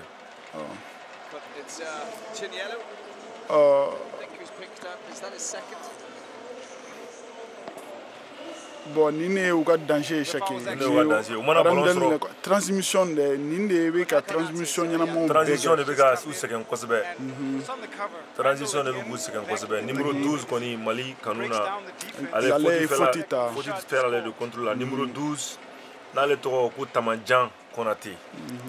Tamanjan Konaté numéro 12 Stade Malien faut faire aller de contrôle là donc nya ta la numéro 12 ni ya bangina 2002 donc il dem seni donc 21 ans ça one clé Mali entraîneur connaît pour le moment. Ouais, tu labo alvitri koni stade coach koni le madu agache bola. Numéro 23 là do match konnana. Numéro 23 nale Suleiman Berti. Anya e match damna na le kumika chamanke. Numéro 15 fana la do. Numéro 15 nale Aliou Jara. Aliou Jara numéro 15 a ola do match kono. Ame wakati na ballon on stade bulu. Be ku jilaja. Pour le moment, différencier pointant kelen. Donc il ne faut pas que Arata pointant kelen ne s'en fait chèque. 3 points fli Ayaje numéro 15 Aliou Badra 3 points. Aïe plein, ça soit attaqué. Oh, American Pivot Dankike. Numéro 15 Aliou Ayaje, numéro 28 américain Brian Ye Amneka Smacha Konana Dauda. Donc pour le moment score est 22-31. Kourou Mougan Fla ani Kourou Bisaban Kile Tunisie Monastir Kanuna. Donc ma Tunisie on met ballon sur chaque fois où il y a 2 points à série ou 3 points. Chaque fois. Ouais, vous pouvez faire au match ni ballon de nous la drone. Ni ballon de nous la drone, ou ballon ta drone, passif flag drone, va sur le Sénégal. Parce que transition, il y a photo, on va transition ne gagne quoi, transition ne gagne. Quand tu gagnes défense bla, une transition contrôle. Ma numéro 23 Berté aller ballon ta gi kunda ou va charger que faut tu faire Berté contrôle. American Pivot ballon mene ka digi. A fond de ma ko smash. Smash. Il gloss sur la tala. Et ma là. C'est amusant. Numéro 20. Numéro 28. Numéro Brian Grifford. Yeah, américain. Américain mega jemaliste. Allez des smash qui na bolo clean. Donc chaque ou quoi choroba de notre vétéran de notre numéro 23. Numéro 23 allez des ou vétéran. Allez des ou vétéran. Allez ni Sulemani. Stade Bora 6 à 2 points. Stade 2 points d'eau. Numéro 23 Berté. Donc Suleiman Berté au 2 points d'eau. Kourou Mougan Nani ani Kourou Bissabanduru. Ballon be Monastir Konbla a dit pivot ma ay ballon ta gi kunda serso kan ay labo Suleiman ye ballon ne gi kunda ay ballon perdu. Ya pas de faute a dit vraiment afli ballon ama ay faut-il sur le minute ya game ganga keyon ni ga ballon fli serso la osira. Ça veut dire que défense ni mambadi ou est défensif ja ou quand ou blaga ballon reversé ou contrôle. Donc c'est un la métamor la saison chèque. Métamor là, je pense que US Monastir de Tamorta au lieu de Wota. Avec comment que je le fais. Donc pour le moment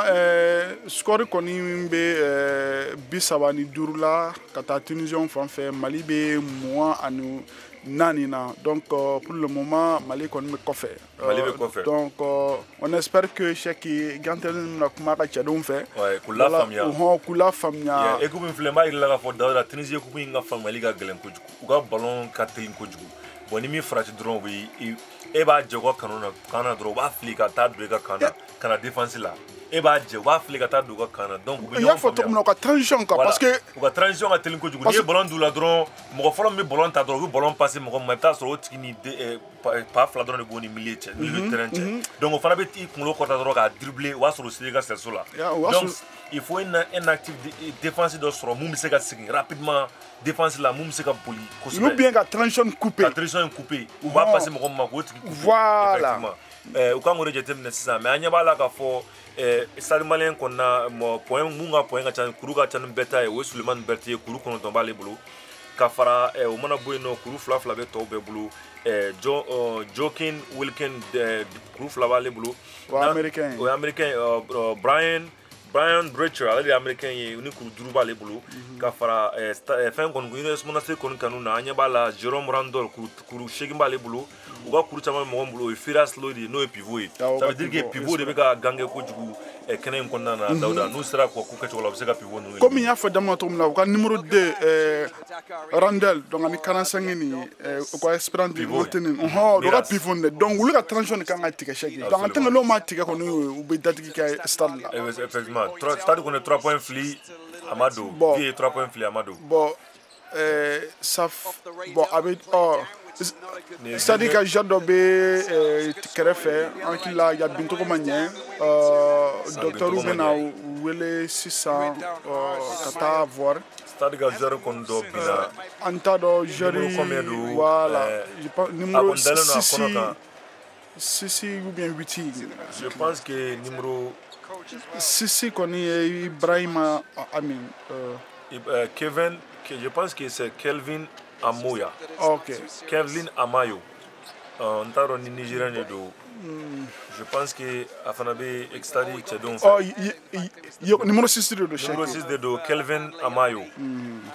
Kelvin Amayo, le Nigeria jamana denye ni mener don a bintugo manye. A bintugo manye. Ko no buga ta laje wati kon jole no flo. Mbila don amalo don ka fo ko Dauda US Monastir bora ka 3 points de do yono che yono o action ga ke sansa. We bolon fo ya fi tugo na we transition tellement do ka do ka bolon di 3 points o ya do. Donc u bi ñogon famé ko jugu be jouer passif de que u ñogon famé u bolon passif ku ñogon ma ko jugu. Il y a photo na deux touches de balle droit parce qu'on ubiga kana donc deux touches droit il va sur B ubiga kana donc amanye wakati mna comme ça nya bala ubiga jitemne joueur mo banana kala jaga ko be chukomna be ko ni joueur be ko ngilno go granyo ko donc on espère que en Algérie me duguma bashi chaque yambe jolla de donc j'espère que jugara do ça sera bingo mania ça sera bina anyeda ou bien ni joli ça donc on espère que bashi foi makala pour le moment match kon jolendo be ka le ka tuwa jitemne Tunisien bisabani chegumbu bolo Mali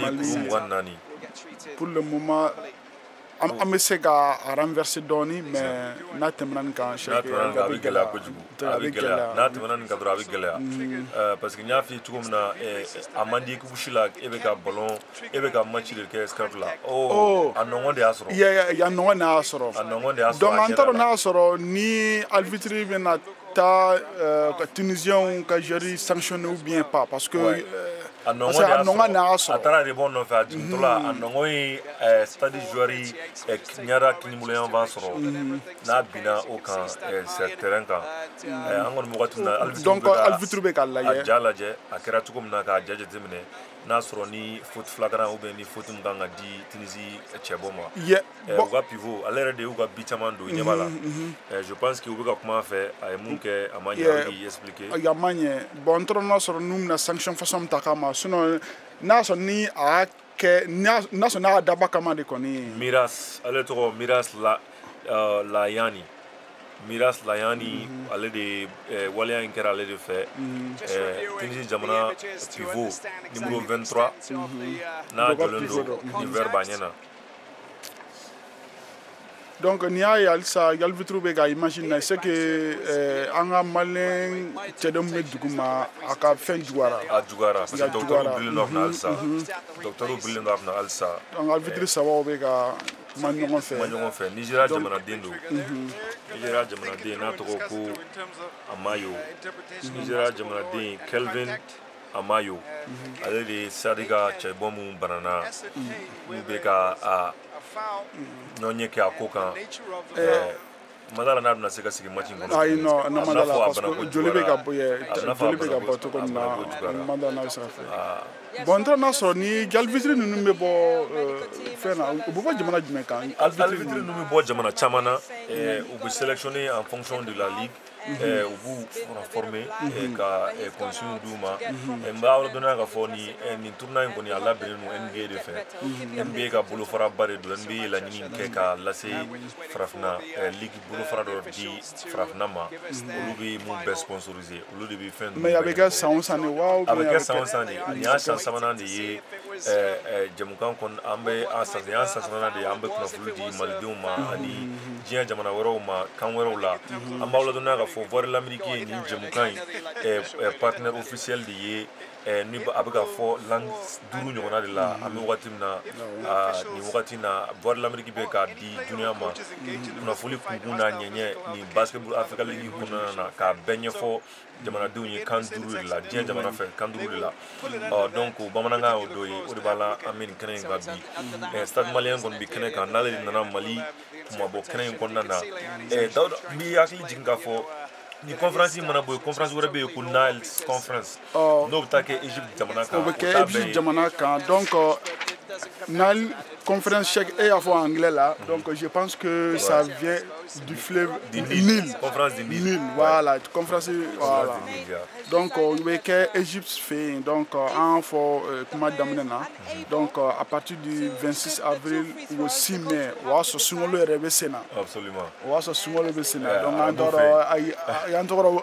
donc amna ka to o fana be bala o abike sungolo kono kuma salon ta do gra sungolo kono bo mo do yere kum shun ay jordo yere fen kono na munu shuna bo do ti shun do ba fo ko shun bo chacun qui là ye jeune sanctionné yes monastère Jorin numéro 23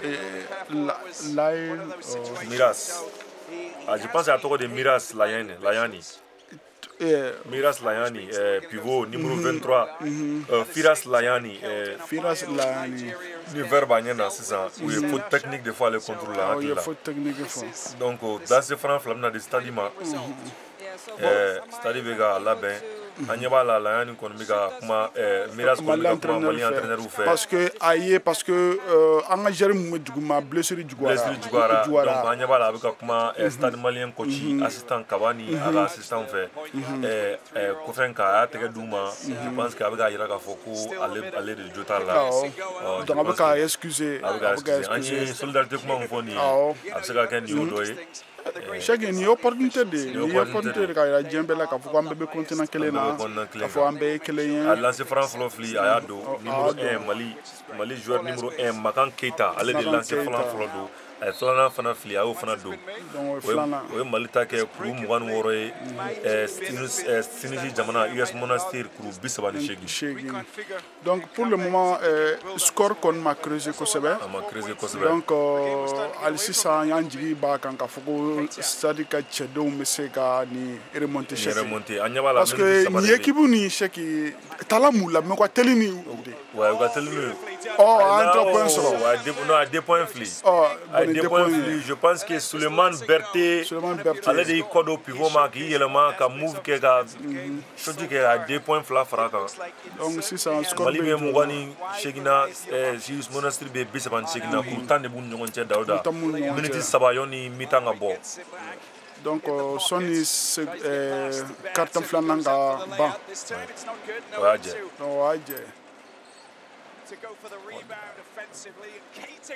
donc c'est-à-dire be contre-attaque là si ça anye 3 points ni amasoro anye 3 points ni amasoro ballon be Tunisien nga expérimenté nimbolo ayabuga numéro 7 bolo va pivot Souleymani yelema ballon ba bolo pivot be ga marqué ay yelema ba yirla ka fo Esperance ba de ben pivot ne ma di chama 3 points abuga 3 points ni 3 points do malla Souleymani assiste ke Ibrahima Sénégal joueur do Sénégal jamana dendo aller de 3 points flika do oye US Monastir ke kuru bina ninkele stade ga kuru mugan shegi connaît ballon passé à do ni action ni action ni donc amogo be ni action ni ni agressivité menere ballon ça me ka 3 points fin ni ateka soro ateka do ni 3 points do il attaque de ke exactement nous voyons que Makan Keita koni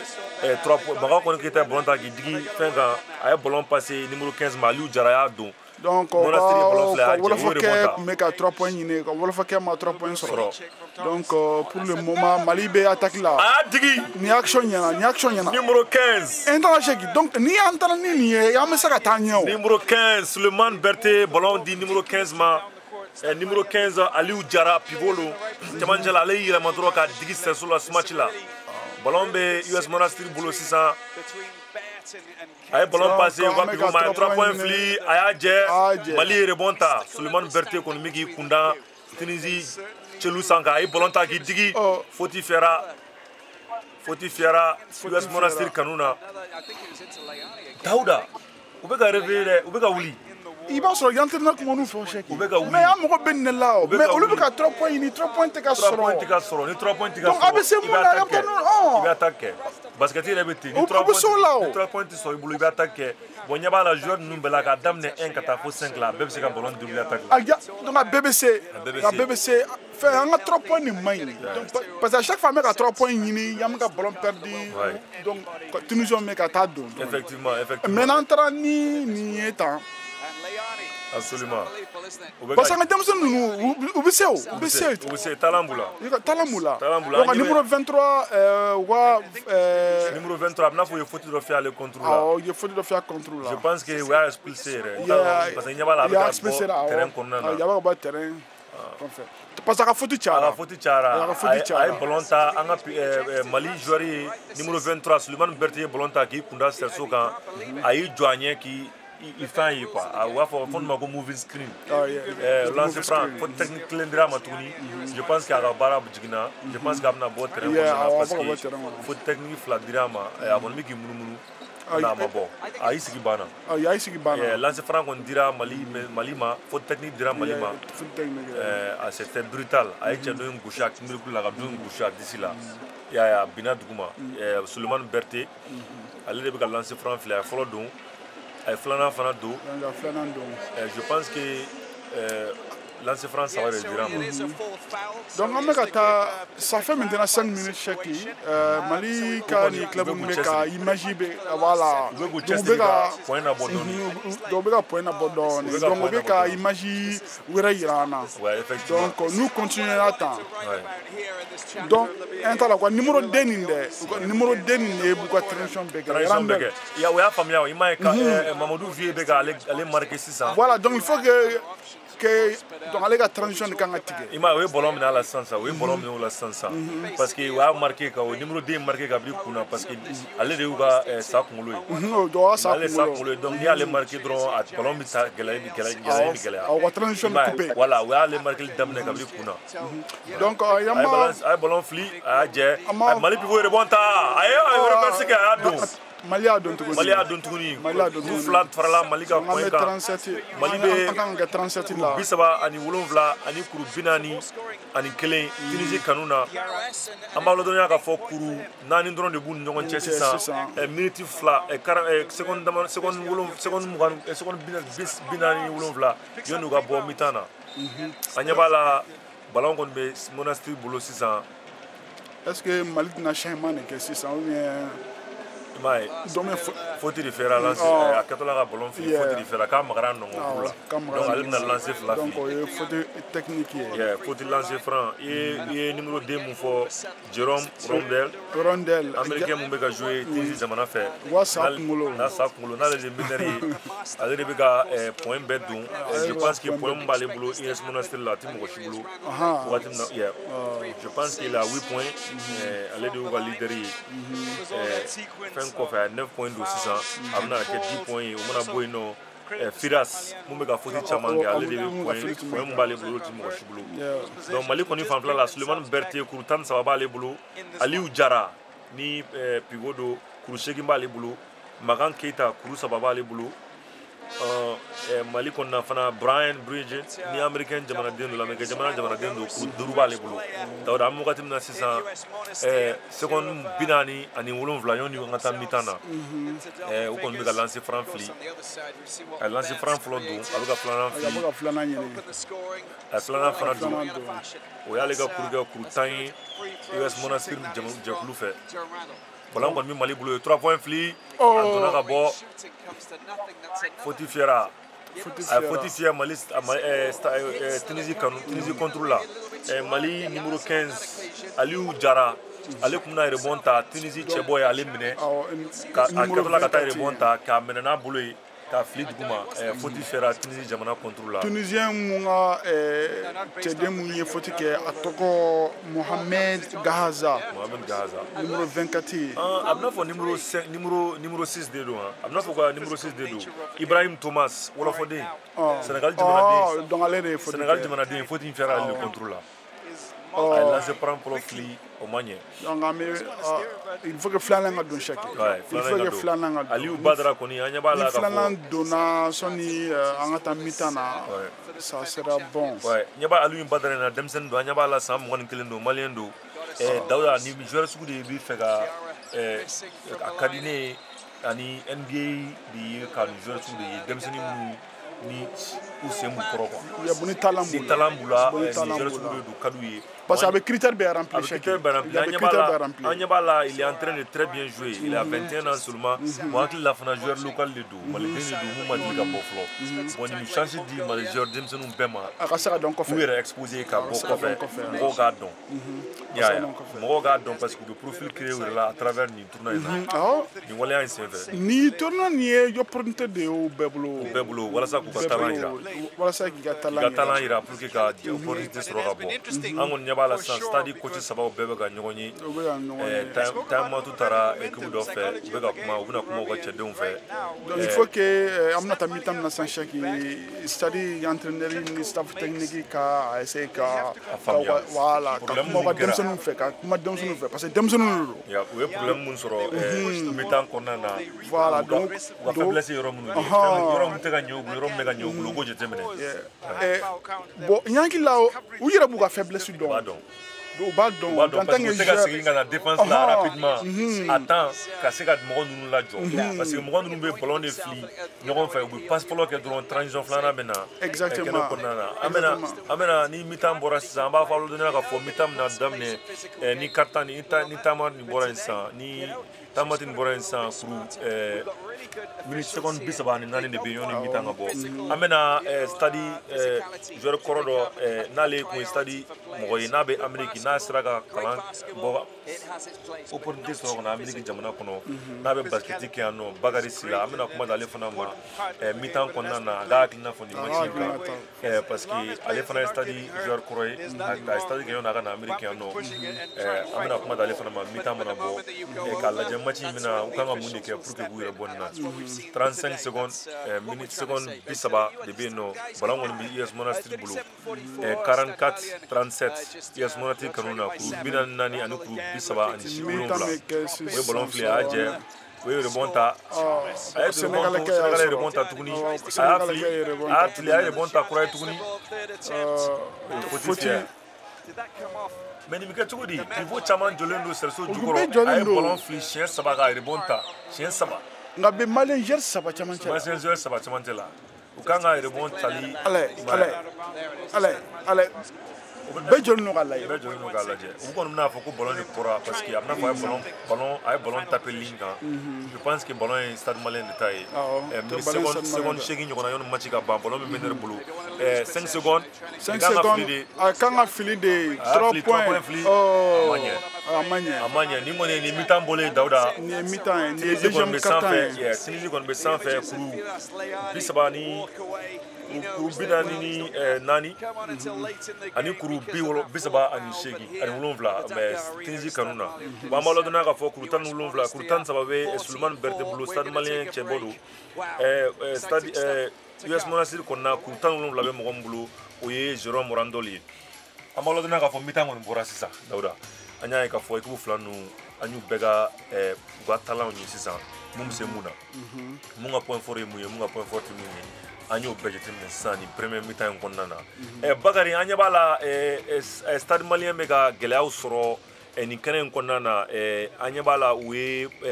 buga mani pani bega du contre attaque de konnana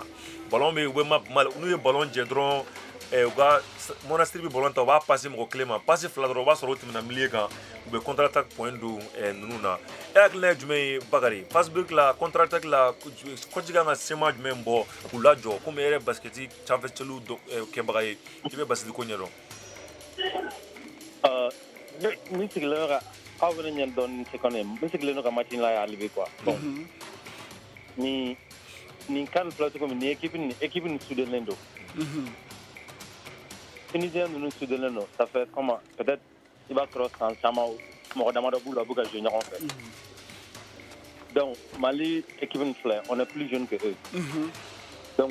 je ne suis pas na katamu quoi donc quand nous la jolie amano i mana schéma fɛn fɛn bɔ comme u sudilen don u lajɔli ma nɔgɔ donc pour que u fana lasiran ça in na comment dire numéro 23 ni ka ay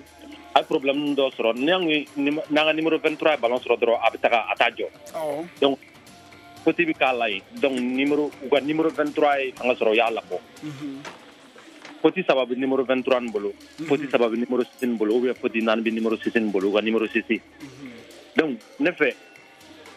entraîneur ka schéma dɔ kɛ nunu fila ni ballon bi mɔgɔ min bolo mɔgɔ min bɛ nunu garder ni ballon b'an bolo attaque la i bɛ nunu attaquer poti d'u ma ni numéro ni u ka numéro 23 ni bɔra n'a ye 5 fautes dɔ ma o bɔra ou bien 6 fautes dɔ ma o bɔra numéro 6 ni fana i y'o kɛ second liste la i k'o fana labɔ ninnu ka donc chance b'an bolo ka gagner fana et puis ko kelen bɛ yen ne m'a dɔn n'a y'o jateminɛ rebond offensive ou bien défensive ballon an ka mɔgɔ kelen de t'a crash kɛ mɔgɔ si tɛ taa rebond na mɔgɔ si ni ballon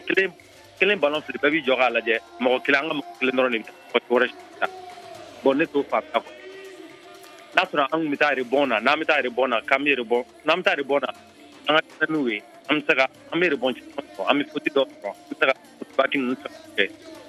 donc an ka chance de filɛ quoi an ka shoot tɛ ka don donc bi ta an ka don shoot la quoi ni bi t'i ka don shoot la espace wɛrɛ de créer o espace o ye jumɛn rebond offensif et puis an ka défensif contre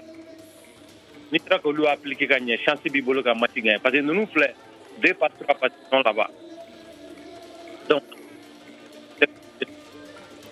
espérance ba t'a la k'an ka shooterw open ka ballon d'u ma u k'a fili donc n'o bɛ yen an kɔni an b'an ka jɔ an kan ka taga an kan ka all crash an kan ka taa rebond fila bɛɛ kan ka k'an ta ye parce que ninnu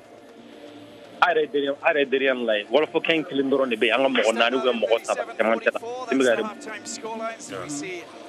donc n'an sera rebond offensive an bɛ se ka sɔrɔ o caman o diyara n ye Bakari ko i ka kuma Wulibali kuma min fɔ Dawuda n ma dala n'i y'a faamuya je pense que Wulibali don u ka joueur mun bɛ yen ni point b'a bolo ka tɛmɛ bɛɛ kan je pense que 4 fautes de b'a bolo numéro 23 4 fautes de b'a bolo n hakili la ou bien 3 fautes ni ma fili u kan ka faute d'ale de ma pour que a bɛ se ka gɛlɛya sɔrɔ an bɛ taalen ɲɛfɛ yɔrɔ min na bon n'o kɛra a bɛ caman ba di a bɛ seba caman di stade ma parce que ale de bɛ k'u ka point caman don ani meneur numéro 2 Randol voilà bon an ɲɛ b'a la stade quand même i y'a fɔ cogo min Bakari ni a tɛ tɛmɛ o kan stade kɔni kan k'a jateminɛ mɔgɔ min kan ka bɔ ka nin numéro 2 ni marqué yan numéro 23 in alors n'u ye ballon sɔrɔ k'a jateminɛ k'a fɔ ko 3 points tɛ ka marché bi u ka attaque kɛ ils sont mieux en attaque que dans les 3 points parce que 3 points minnu filila match in kɔnɔna na je pense qu'il y a 3 points tan na u ye 2 dɔrɔn de don ou bien 3 donc i b'a dɔn n'i b'o cogo la ça veut dire que i ka fɛn man ɲi i ka shooting man ɲi an b'o wagati la voilà donc an y'a ye k'a fɔ équipe la fɛn ye field goal fili 3.7% o ye kelen dɔrɔn de don stade ye kelen dɔrɔn de don sur 13 3 points bon an ɲɛ b'a la équipe dɔ in na u ye 3.4 de don sur 14 3.4 na u ye 3.4 don Mali la 3.13 la u ye kelen dɔrɔn de don ça veut dire que Mali ka nin ka gɛlɛya b'u bolo 3 points niveau la nka Mali ka point fort kɔni den jeunes ninnu bɛɛ bɛ se ka ballon ta ka sɛso attaquer a kunkolo b'u la a dusu b'u la a talent b'u la et puis a vivacité b'u sen kɔrɔ ya donc an kɔni bɛ wagati min na sisan an bɛ mi-temps na an ɲɛ b'a la Joaquin Noah n'ale ye NBA joueur kɔrɔ dɔ ye ale bɛ ka barisikɛ terrain kan u bɛ ka match amical dɔ kɛ joueurs ni ɲɔgɔn cɛ Joaquin Noah ni ale tɛ fɔ mɔgɔ ye bilen an yɛrɛ ɲɛ b'a la ale ye NBA joueur ba ye mun bɛ retraite la nin wagati in na bon o y'a kɛ Basketball Africa League ambassadeur dɔ ye ɲɛ b'a la a fana bɛ fɛ ka dɛmɛba ɲini ka se Afrique ma nin ko in na ale n'a ɲɔgɔnna caman Dawuda an ɲɛ b'a la ale n'a ɲɔgɔnna caman n y'a ye NBA Africa Amérique NBA sanfɛ celu commissionnaire adjoint tun bɛ yen kunu ouverture la ni Gallo Fall nana kɛnɛ kɔnɔna na ballon filitɔ la jamana bɛɛ mun bɛ kɛnɛ kɔnɔ u bɛɛ ka capitaine ɲɛkɔrɔ kɛnɛ kɔnɔna na ye nin sanfɛ celu in kɔni a bɛ ka kɛ Dakar i ɲɛ b'a la nin match sabanan ye dɔgɔkun nataw la match wɛrɛw bɛ yen nɔ c'est-à-dire que match prochain o ye le 21 le 21 au budget équipe jumɛn contre la je pense le 21 au budget REC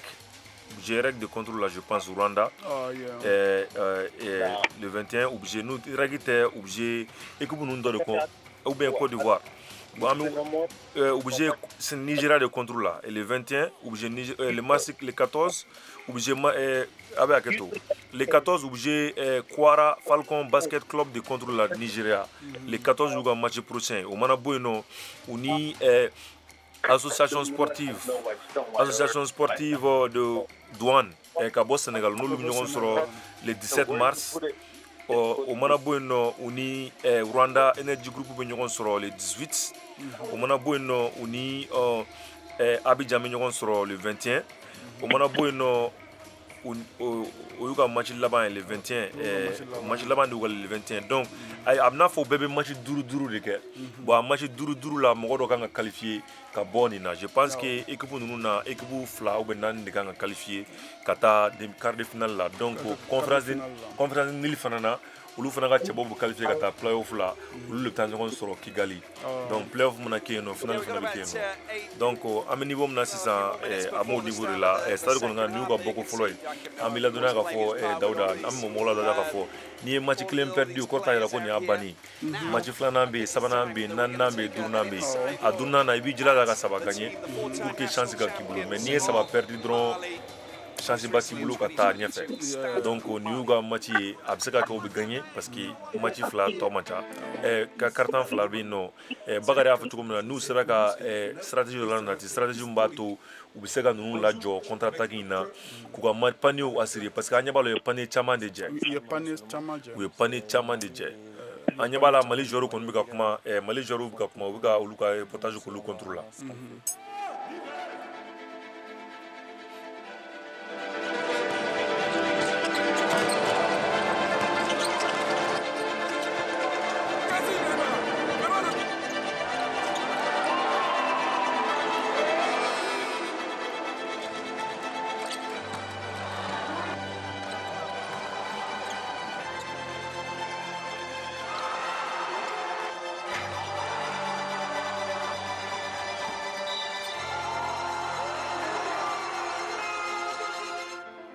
Cette joie, on ne peut pas...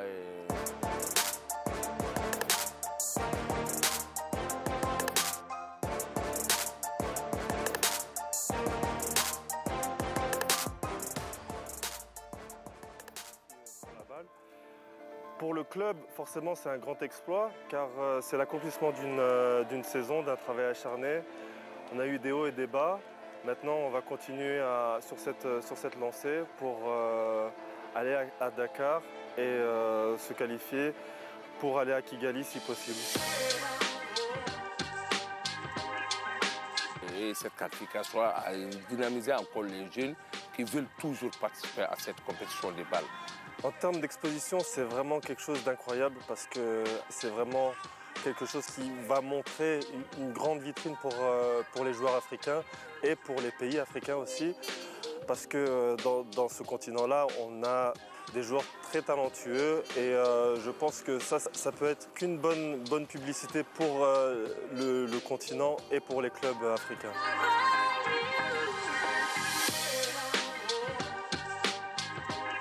Bon, on est optimiste, on est engagé, on est déterminé, on sait d'où on vient et c'est pas facile mais on peut le faire et on va le faire Inch'Allah.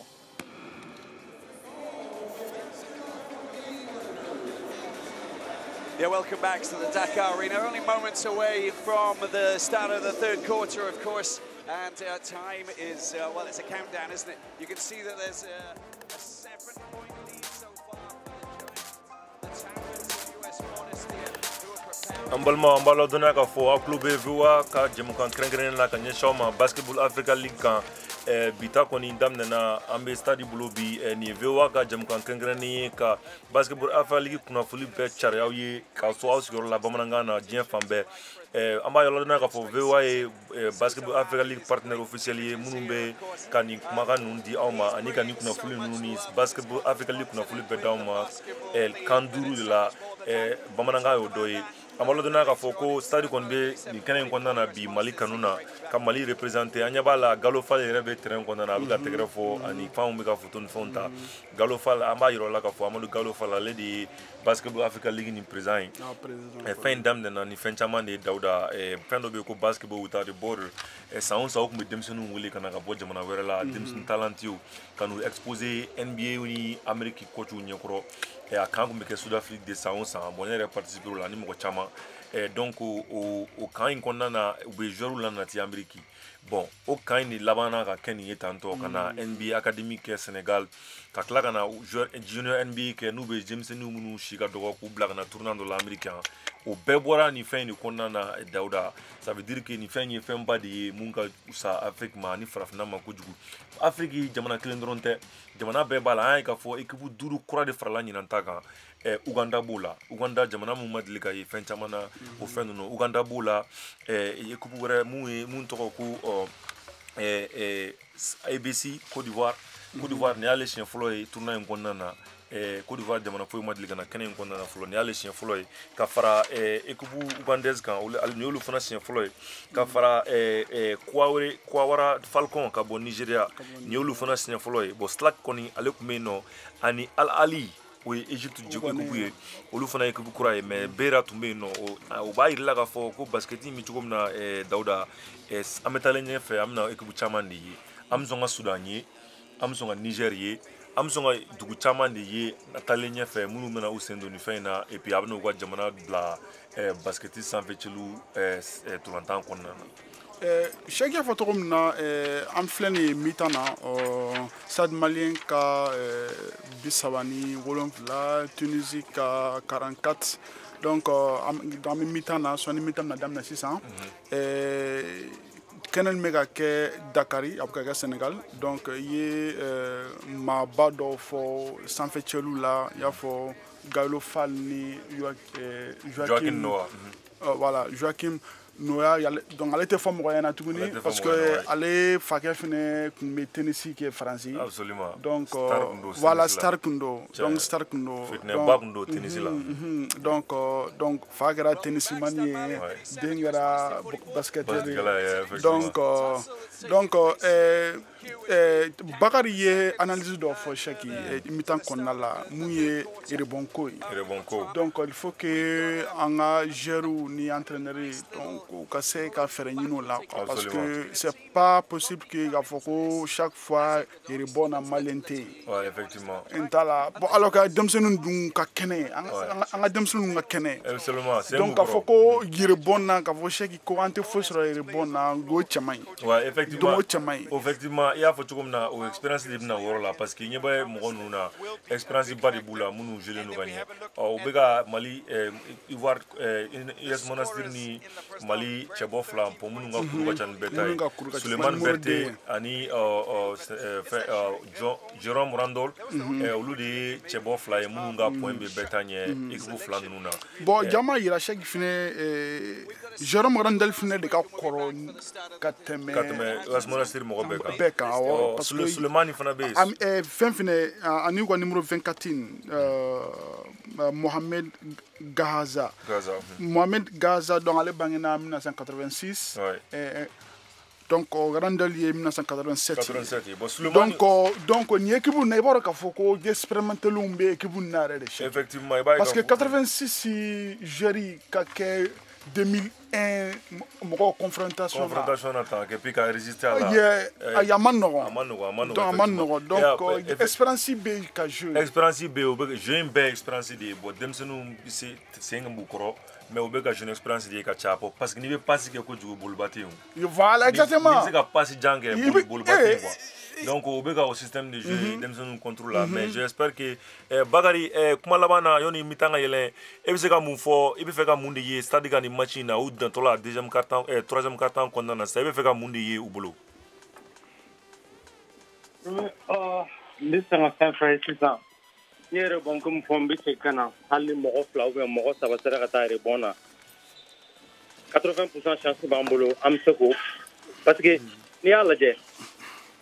a fɔ shooter t'an bolo shooter b'an bolo u bɛ ka fili a tɛ ka don donc n'a tɛ ka don mɔgɔ dɔ kan ka kɛ ka rassure que an tɛ 3 sɔrɔ an kan ka 2 sɔrɔ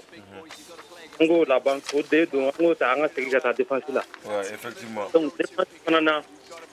comme mo ko ka rebond ta ngo mo nan chala tuguri ka kla ka faka boto. Effectivement. Pas possible. Nan sera ko gagner ta bambulo parce que nan ballon sur nan sera ko attaquer amajo. Qui bi menari ni na majo nan tara parce que anga kenan yo quoi. Non ngakana no échec. Donc espérance de la vous quand une espérance de passer do be ni ala de ko pivot mi passer do corner to corner. Ouais. Aba un flavi ballon de va 3 ou va 2. Effectivement.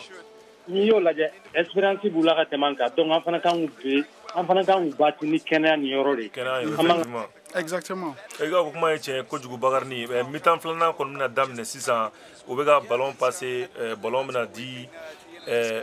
ou bena dame 600 dauda ou la ben ballon qu'on a donc ama ira donc ama fo yalla meligala nyana chaque fina ka foko malé jeur kele kum banana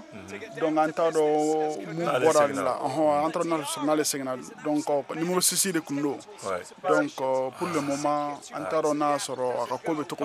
na yeah angoni amena amu kuna full down mental nyefe angoni nyabala ukon signa sa match kono Mali stade point flat 600 chien flat oui bon flat ta gadje ballon on be yes monastir bulu ya flu ya je stade bon ta ballon be numéro 23 Suleiman Berté ballon ba le bulu a di pivot ma 3 points d'aglola oui ballon passé ballon kon mu bulu ma 3 points fli flo da nyabala ma 3 points fli flo 3 points fli bon du la madon a rebonta Sulemani rebonta bon il y a un 3 points de tout le chèque donc passe Jean Klinge mai par rebonta radron a sur 3 points d'agolo là exactement c'est-à-dire 3 points d'agolo là exactement ballon on mu boulot et ballon fli est-ce que tu nous as une photo sur un là je pense qu'il y a ballon china c'est il y a ballon la Jonas c'est donc oui a fait Mali stade contre ballon pour le moment on est chèque donc ne va insister 3 points kun ni 3 points kun ni te ka marcher bon toro y entraîneur de be ka obligé ka kawa parce que notre marché gatani février absolument oui défense ni ma bari que c'est ça bon défense qu'on a oui ballon sur monastir boulot monastir masega do nous sera ka ballon la jo chien chama chien d'amaro ni on a là avec sens du ma ta point flat do quoi ballon on bi stade boulot pour le moment ni yanye carton savana na chèque ouais na carton savana na krubina ni nani krubi sabani ulunvla US Monastir Tunisie kanona ay ballon di pivot ma aje akara donc enta la chèque nous ka enta la nous ya nga transition ticket c'est transition ticket le transition ticket ballon me randol boulot avec un ballon passé ay ballon de Sulemani la boa di pivot ma konna la numéro 24 numéro 23 ayi numéro 23 ayi lama ka ballon fli après numéro 24 numéro 24 Mohamed Gayaza Mohamed Gayaza nale sambi sabani woroy Sulemani ne ga koronu be Sulemani Rahun Sulemani numéro 45 nale sambi duruni sambi nani fly Tunisie jamana dendo ni pivot do ballon on est comme défense là anyabala ni stade numéro 10 comme défense là kojugu stade numéro 10 je pense que Mamadou Keita ballon mais Tunisie en molo 600 oh il y a 3 points sur 3 points de Malla il y a 3 points de 3 points de Mara numéro 13 3 points de Malla Koura Tugni numéro 13 3 points de donc chaque 3 points koni Tunisien mais ka consistance il y a 3 points na katema confiance sera là ou te sera à 3 points fli ou te ka sera à 3 points fli donc ba ira expérience boula parce que ni expérience bi la donc était serein quoi donc était serein effectivement là on a confiance ouais donc Suleiman Berté connaît bolonta qui kunda sersoka ka ba do foti kera la ba lancer fli a lancer franc folodje amba irla ka foka be carton dam na troisième carton dam na malima point clean sur flo 37 49 krubi saban ulum vla ni krum won kononton Tunisie kanona ballon kon be Mali bolo lancer frana numéro 15 ale kɔni bi rebonta yɔrɔ la numéro 23 je pense Suleiman Berté ale de bɛ ka ballon fili 3 points lancer franc na a ye filanan fana fili a ye filanan don donc a ye fɔlɔ jɛ a ye filanan sɔrɔ i m'a ye o bɛɛ ka ɲi un t'a la i m'a ye ballon fili dɔrɔn o ye ballon fili dɔrɔn o y'a sɔrɔ pasi kelen dɔrɔn o y'a sɔrɔ a sera i ka sɛriso jukɔrɔ i m'a ye a y'a déflecté Tunisie jamanaden ye ballon déflecté je pense que u ye fɛn faamuya hakili la u ye fɛn faamuya k'a fɔ ko contre attaque de b'u bolo kojugu u ye contre attaque min kɛ Stade Malien fana ye contre attaque kelen de kɛ sisan ka ballon bila ka taa kun na kelen kelen donc n'u continuera tantôt a jeu bɛ équilibré quoi Daouda. Donc pour le moment kɔni i y'a fɔ cogo min na ka jeu ye équilibré o ye 3 points fili oh 3 points d'eau Mali mène 3 points fili ma u bolila ka segin u y'a faamuya ko n'u ma boli ka segin sisan dɔrɔn a bɛ reporté u y'a faamuya o u y'a faamuya Mali ye 3 points d'eau est-ce que nin t'an ka 3 points sabanan de échec 3 points filanan ou bien sabanan de don 3 points sabanan de je pense que numéro 1 de y'a don numéro 1 Magan Keita ni ma fili numéro 23 Suleiman Berté n'ale de ye Mali meilleur joueur ye an bɛ waati min na sisan ale de bɛ ka Mali point caman kilancɛ bɛɛ dun ale de ye 3 points in don ka fara a ka kuru kan a ka kuru kɛra kuru 14 ye je pense que a ka kuru kɛra kuru 14 ye Mali la ballon kɔni bi Tunisie jamana bolo stade mɔgɔw ka sɛriso jukɔrɔ ballon passera a ma ɲɛ o ye ballon tigɛ a ballon seginna terrain camancɛ kan a ye terrain camancɛ lasago a bɛ fiyɛ olu de contrôle la parce que ballon ye terrain camancɛ lasago donc ballon ye Stade Malien ta ye an b'a ladɔnniya k'a fɔ ko kuru 41 ani kuru 49 stade US Monastir kanu na kuru 8 de b'u ni ɲɔgɔn cɛ troisième quart-temps in kɔnɔna na minute 6 de b'a jɔ minute 6 de bɛ a laban yanni troisième quart-temps ka ban kuru 8 tɛ foyi ye sɛgi basket la kuru 8 tɛ foyi ye basket la kuru 8 tɛ foyi ye halisa an ka denmisɛnninw bɛ se ka u jilaja u se k'u jilaja ballon b'u bolo Tunisie kan da la u ye ballon passé Tunisie kɔni ka kan da la o ye ballon passé fɛn ma deux points fili a y'a jɛ o ye Mali rebond ta a y'a don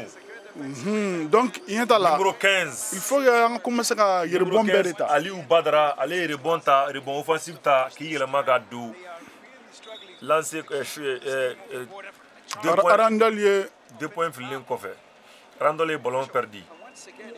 u ye ko in faamuya sisan o Dawuda u taara u bɛ ka segin défense la sisan ni ballon filila dɔrɔn n'u ye ballon don dɔrɔn u ni vitesse bɛ segin parce que ni au moment kɔnɔna na n'i ye ballon don dɔrɔn ka 5 secondes ka i salaya dɔrɔn o b'a sɔrɔ i ye passe fila kɛ donc u y'a faamuya je pense que coach y'a fɔ u y'a faamuya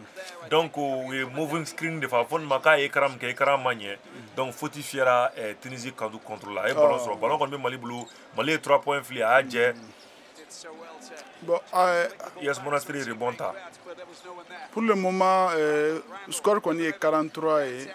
kuru 43 ani kuru 51 Tunisie kanu na o 3 points fili a donna ka bɔ o ye rebond ta faute fiyɛra Mali contre la man ka se ka rebond de ta chèque man ka se ka rebond ta i b'a dɔn rebond ye expérience ko de ye i ma pivot ye ne ballon filila dɔrɔn a bɛ taa côté faible de la k'i kɔ a bɛ mɔgɔ min b'a ɲɛma a b'a o tigi pousser n'a ko i m'a ye a b'o tigi de pousser ka taa rebond nɔ a b'i jɔ a n'o tigi i banamina n'o tigi cɛ ka taa rebond ta bon fo Mali pivot fana k'o de faamuya ni ballon filila dɔrɔn mɔgɔ min b'i kɛrɛfɛ i banamina ale de ni sɛriso cɛ k'a pousser ka bɔ i ɲɛkɔrɔ k'i positionner ka rebond ta je pense qu'o bɛɛ expérience de ye sinon Sulemani ye san 42 de ye expérience b'a la kojugu nin t'a siɲɛ fɔlɔ kɛnɛ in kan nin y'a siɲɛ sabanan de ye kɛnɛ in kan bon o b'a yir'i la k'a fɔ basket tɛ sinja dɔrɔn ye quoi basket expérience fana b'a la quoi a ye lancer franc 2 bɛɛ don je pense a y'a ka lancer franc 2 bɛɛ don Keita ye 3 points fili faute fiyɛra a fɔra ko panier ma don faute fiyɛra arbitre ye faute fiyɛ an y'a ye Tunisiens ka entraîneur bɛ ka i bolo fili a bɛ k'i bolo fili filifɛn ma diya ale ye parce que donc a ko faute tɛ yen a b'a dɔn faute problème b'a da la quoi i b'a dɔn Bakari y'a fɔ cogo min na mi-temps na faute problème b'u da la u ka pivot dɔw bɛ yen nɔ faute caman de b'u voilà donc n'u ye u fɛn dɔrɔn a bɛ gɛlɛya u bolo donc ni faute fiyɛra dɔrɔn a bɛ sɛgɛn a bɛ jouer a kan quoi a bɛ jouer coach ka jate kan a bɛ jouer a kan ballon bɛ Mali bolo sisan. Ballon bɛ Mali bolo. O ye ballon passé a passe jan kɛ Adi Bener ma. Bener y'i tilen. N'a ye faute sɔrɔ wa? Yeah. Ayi non ballon perdre la. Seconde hakɛ min tun bɛ yen nɔ yani ballon ka taa Serso la o seconde hakɛ tɛmɛna. Aliou Badara ale kɔni man. Ale kɔni a ma nisɔndiya o ko la. Ɲɛ b'a la a ma diya ye ko ballon fɛnna ka t'u bolo. Bon Mali ye changement kɛ sisan Cheick an bɛ numéro 12 labɔra numéro 12 ale ye Tamanja Konate wa ale labɔ ka mɔgɔ kura don n t'a dɔn n'a ye Tiɲɛ Nuri ladon ou bien n'a ye mɔgɔ min ladon ballon kɔni bɛ Tunisie bolo Monastir 3 points dagolo la a ye lancer franc fili a ye point fila fili a y'a jɛ Mali kɔni ye rebond ta Aliou Jara ye rebond ta k'a di a ye ballon di Mali pivot et Serso attaqué à 2 points d'eau. Mali numéro pivot numéro 34 John Wilken ni Francis Jamanaden do ale kɔni ye ballon ta k'i kunda Serso ka taa don ka kuru fila di Mali ma ka Mali ka kuru kɛ kuru 45 ye ka Tunisie ka kuru kɛ kuru 53 ye. Brian kɔni an b'a lakotuna k'a fɔ Brian ni ye John Lincoln ye Francis Jamanaden ye mun bɛ kɛnɛ kɔnɔna na Mali fɛ. Mali kɔni bɛ ka défense ja u bolo kojugu u ye défense ja an y'a ye k'a fɔ Dawuda ni premier quart-temps in kɔnɔna na mun tɔ ye minute 4 ɲɔgɔn na dɔrɔn ye Mali kɔni bɛ ka na défense la kojugu sisan c'est à dire ni ballon dira dɔrɔn u bɛ segin défense la u y'a faamuya k'a fɔ ko fɛn de y'u ka Jérôme Randolin de y'u ka ballon sa kunkolo ye donc u bɛ fɛ ka sa kunkolo la jɔ n'i y'o jɔ a tɔ bɛɛ bɛ kɛ jurukisɛ ye dɔɔni comme y'a fɔ cogo min na Cheick mi-temps nin kɛra sababu ye entraîneur ma a ka kuma ka fɛn fɔ a ka joueur fɛ donc i bɛ se k'a dɔn k'a fɔ k'a kumana ka joueur fɛ ka sababu kɛ u bɛ ka mun yira pour le moment parce que u tun bɛ ka yɛrɛ dɔ kɛ premier quart-temps wagati la donc deuxième quart-temps min wagati la mais sisan u bɛ ka o yɛrɛ ninnu dɔ corriger effectivement donc u bɛ k'o yɛrɛ ninnu corriger donc pour le moment u kɔni bɛ ka image ɲɛnama yira donc mun ye problème ye 3 points ni tɛ ka sɔrɔ 3 points ni tɛ ka sɔrɔ o de ye problème yɛrɛ fanba ye ni 3 points tɛ ka sɔrɔ u bɛ 3 points to yen nɔ ka to ka attaque kɛ et puis fana u ka défense jateminɛ défense in kɔni ne bolo u y'a jateminɛ dɔɔni sisan parce que ɲɛ b'a la n'u ye panier don dɔrɔn i bɛ taa sɔrɔ mɔgɔ 3 ni vitesse seginna direct la parce que n'o tɛ dɔrɔn a bɛ kɛ contre attaque u to ka point don je pense que n'u continuera tan u bɛ sɔn ka gang kɛ yan'u bɛ taa se 4e quart-temps na point dɔ fana tun bɛ yen ni Bakari y'a souligné n'o ye fɛn rebond donc an bɛ k'a lajɛ sisan an ka cɛdenw u bɛ ka se ka rebond fana ta dɔɔni u bɛ ka rebond ta u bɛ k'u cɛsiri rebond na u bɛ k'u cɛsiri rebond na parce que premier mi-temps na n'i y'a jateminɛ rebond sara u ye rebond caman de perdu u ka rebond défensif u kan ka rebond minnu ta u y'o caman de perdu ka chance fila di joueur ma Tunisie jamana ma k'a don bon je pense que u caman bɔr'o la donc Mali kɔni ballon b'u bolo sisan Sulemani Berté ye ballon passé kɔnɔna la ka don ballon seginna ale ma a ye Serso ta ballon ta k'i kun da Serso kan ballon dira Mali ma a b'an ka numéro kala kelen bolo ballon minɛ a y'a dangi kɛ Aliou Jara an ka denmisɛnnin numéro 15 ale kɔni ye ballon smachi kɛ stade kanu na ka smache Serso la kuru 47 ani kuru 53 ballon b'u bolo Mali kɔni ye rebond sɔrɔ kura ye tuguni k'i kunda a y'a fili Badara ɲɛ a bila kɔnɔ a y'a don kuru fila wɛrɛ stade kɔni dessiné don stade numéro 2 kɔni y'a don Namagan Traoré ale ye contre attaque sɔrɔ k'a don Mali kɔni bɛ ka gɔngɛ Mali seginna kuru 49 ani kuru 53 an kan ka continuer tan de o ye défense kɛ i m'a ye u embruyera Tunisie kɔni jamana embruyera sisan parce que transition tigɛra dɔɔni quoi numéro 2 ni quoi Yatara ni ɲɔgɔn cɛ donc i m'a ye point bɔra sisan transition in faamuyara i m'a ye 3 points wɛrɛ fili a 3 points jɛ Mali kɔni bɛ k'i banba rebond na o ye rebond sɔrɔ kura ye Aliou Badara ye rebond sɔrɔ ka d'a ma donc a y'a bloqué Serso jukɔrɔ a y'a bloqué Serso o kɔni an ɲɛ b'a la kɔni u bɛ ka image min na a ka ɲi u bɛ ka gang kɛ yɛrɛ de u ye panier remonté ka na fo 4 points la u ye panier u ye bi bɔ ka na fo kuru 4 na u bɛ ka bɔ rebond bɛɛ ta ka assurer Mali kɔni ye rebond ta Tunisie ka 3 points jɛlen kɔfɛ Mali ye 3 points fili o y'a jɛ 3 points fili ni tika ɲɛ u bolo bɔlɔn kɔni bɛ Tunisie bolo an bɛ wagati min na sisan n b'a donna k'a fɔ Dawuda ni 3 points nin kun donna dɔrɔn Tunisie jamana kun bɛna carte ta mais je pressé ko de o chèque parce que an bɛ ka pressé de u bɛ ka pressé an bɛ ka pressé de donc an bɛ fɛ ka ni score ni remonter rapidement voilà rapidement u kan ka ta ni hakili ye donc yan kan ka ta ni hakili de ouais u kɔni lancer franc fili a y'a jɛ faute fɛra contre la Kotri contre la Sulemani contre la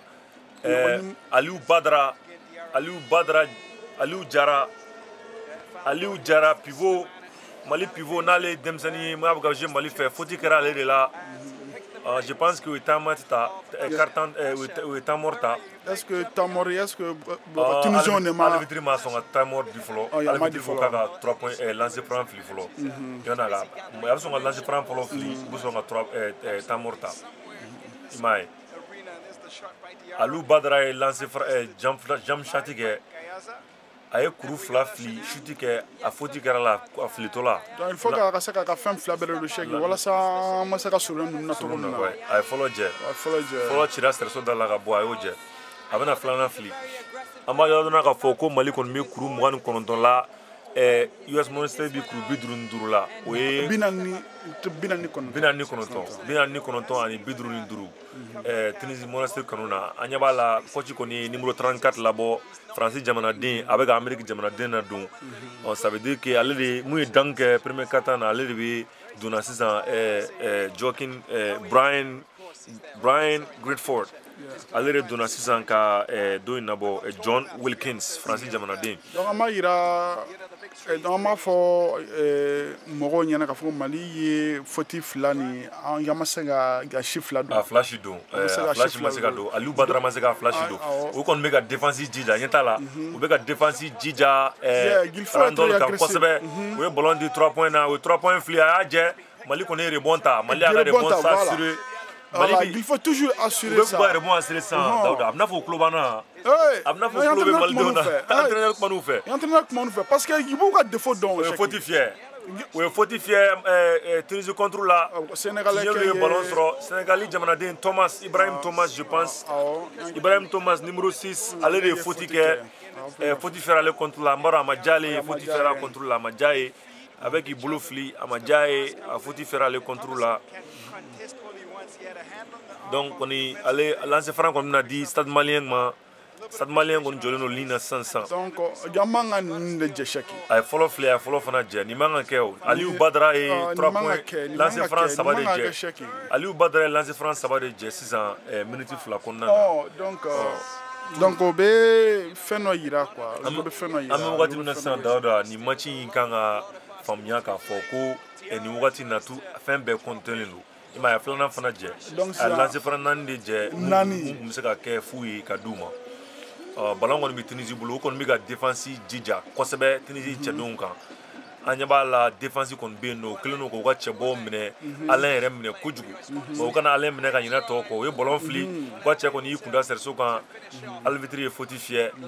je pense que faute fiyɛra Mali numéro 2 de contre la n'ale tɔgɔ ko Namagan Traoré je pense que faute fiyɛra ale de contre la Dawuda bon chèque an ɲɛ bɛ a la fɛnɛ mɔgɔw bɛ ka na stade kɔnɔna la donc je pense que o ye si ɲɛnama ye parce que an tun bɛ k'a fɔ ko jama tɛ yen bon nin ye Joaquim Noye ale tun ye ale ni fɛn sigilen don Amadou Gallo Fall sigilen ɲɔgɔn kɛrɛfɛ terrain dagolo la donc Tunisien ye faute sɔrɔ o lancer franc fɔlɔ fili o jɛ lancer franc o jɛ donc avant ça Mali ye a ka lance de franc 2 bɛɛ jɛ chèque donc nani laban min sɔrɔ o y'a 4 bɛɛ jɛ nani an ka numéro 15 fɛ an bɛ mɔgɔw ladɔnniya ka bɔ k'a fɔ lancer franc sa ko a bɛ compter nin wagati in na kojugu nin wagati in na a nafa ka bon kojugu a jɔyɔrɔ ka bon kojugu ni ale tun sera ka franc lance de franc ni 4 bɛɛ don ça ma sɔrɔ an b'aw ladɔnniya k'a fɔ Dawuda nin match in kɔnɔna na premier quart-temps ni mi-temps na ninnu ye Monastir ye point hakɛ min don o tɛ k'o don sisan parce que défense jalen don donc nin match in score tɛ sɔn ka caya parce que défense bɛ ka na kojugu sisan i y'a ye anya ba la stade kon be offense la sans ballon bu bulu be ka ballon passer ɲɔgɔn ma u kon be ka jeu collectif kon ɲɔgɔn cɛ Mali menere 3 points flic adona aje adona serso la ka bɔ Amadou u ye rebond ta ballon même Ines Monastir bulu be ku kunda Mali serso kan ballon kon be Jérôme bulu Randol bulu u ka meilleur joueur Tunisie meilleur joueur koni ballon bu bulu Mali kon kelen u ka défense ja kosɛbɛ u kan u be ku munumunu alsa ballon di pivot la Mali pivot kon be ka pivot marqué Ibrahim marqué Ibrahim koni pivot manœuvre do kɛ ka ilama ka dun ka pont fike ka taa dun a ye point fila dun ka fara Tunisie kan Tunisie ta kɛra kuru 58 ye ani Mali ye kuru 49 ye kuru 9 de b'u ni ɲɔgɔn cɛ seconde 40 ɲɔgɔn na yani troisième quart-temps ka ban ballon kɔni bɛ Mali Monastir bolo parce que Mali jamana y'a ka offensive 2 points jɛ bon Cheick Mali bɛ k'a ka problème répété 3 points fili a donna ma bɔ u ye rebond ta kura tuguni Mali bɛ k'a ka problème répété tuguni u bɛ k'a ka problème répété 3 points fili in k'a jɔ 3 points bɛ ka jɛ bon fɛn fɛnɛ rebond tɛ ka taa voilà o fɛnɛ tɛ ka sɔrɔ n'u ye opportunité min sɔrɔ u b'o jɛ i m'a ye ni Tunisie ye opportunité min sɔrɔ o t'a jɛ donc o de man ka kɛ Cheick o de man ka kɛ bon n'i ye opportunité min sɔrɔ hali n'i b'i jilaja i k'a dɔn quoi i m'a ye parce que n'i m'a dɔn ils vont te faire u b'a juru sara i la attaque la quoi niveau la bon u bɛ k'o de kɛ bon i m'a ye ballon fiyɛra file fiyɛra ka sɔrɔ temps banna wagati banna ka sɔrɔ a ma ballon fili donc an kɔni bɛ wagati min na sisan troisième quart-temps bannen a kɔni u y'u jilaja Dawuda an b'a fɔ cogo la u y'u jilaja mais u bɛ k'u bolo segin dɔɔni an kɔni bɛ taa quart-temps laban na n'o ye quart-temps de la vérité ye quart-temps mun n'u bɛ n'o ye tiɲɛ quart-temps ye o kɔni an bɛ ka to de kɔnɔna na sisan finale kɔnɔna na an bɛna jateminɛ Bakari ni b'an bolo Bakari an bɛna jateminɛ ni an kɔni bɛna jateminɛ sisan Bakari a yirala k'a fɔ stade kɔni bɛ dugu ma kuru 49 US Monastir Tunisie ka kuru 60 o ye kuru 11 jate de b'u ni ɲɔgɔn cɛ quatrième quart-temps n'o ye tiɲɛ quart-temps ye ni u kɔni y'a jateminɛ k'u bolo sigi défense la u ye ko dɔ jateminɛ Bakari a bɛ n'a fɔ k'u tulo b'an na défense in kan ka kɛ cogo min na mais hakilina la mun de bɛ ka tiɲɛ u bɛ k'u bolo segin de wa ou bien nin wagati mana se b'a sɔrɔ joueur bɛɛ sɛgɛnna quoi u kan ka mun de kɛ walasa ka nin panier remonter quatrième quart-temps kɔnɔ parce que quatrième quart-temps kɔnɔna la u b'a fɔ cogo min na Chiyana Kɔngɔla fɔ kuma tɛ da kuma ye n'a ma ɲɛ ni sera o niveau la i b'i jilaja k'a lajɛ i bɛ se ka mun kɛ an sera o niveau la Bakari hakilina ye jumɛn ye mun de kan ka kɛ sisan allo Bakari t'an bolo Bakari ale ka labɛn ma sabati Dawuda ale ka labɛn ma sabati a yirala k'a fɔ ale ka labɛn ma sabati donc an y'a ye k'a fɔ Dawuda nin match in bɛ sera tiɲɛ kɛnɛ kan sisan dernier quart-temps o ye tiɲɛ quart-temps ye bɛɛ b'i ka plan fɔlɔ-fɔlɔ de labɔ nin kɛnɛ in kɔnɔna na bon Mali kɔni an bɛ ka jateminɛ Tunisie kɔni jamana bɛ ka jouer ni confidence ba de ye nin match in na donc Mali de bɛ ka zigzag la tuma dɔ la a bɛ ɲɛ tuma dɔ la a bɛ tiɲɛ tuma dɔ la a bɛ ɲɛ a bɛ tiɲɛ a yirala k'a fɔ an ye a fɔra an ɲɛna k'a fɔ ko a yirala k'a fɔ an ɲɛna k'a fɔ k'an ye fɛn sɔrɔ Bakari Sila sɔrɔ Bakari quart-temps bɛna daminɛ sisan n'o ye quart-temps de la vérité ye wagati min na joueur bɛɛ b'i jateminɛ k'i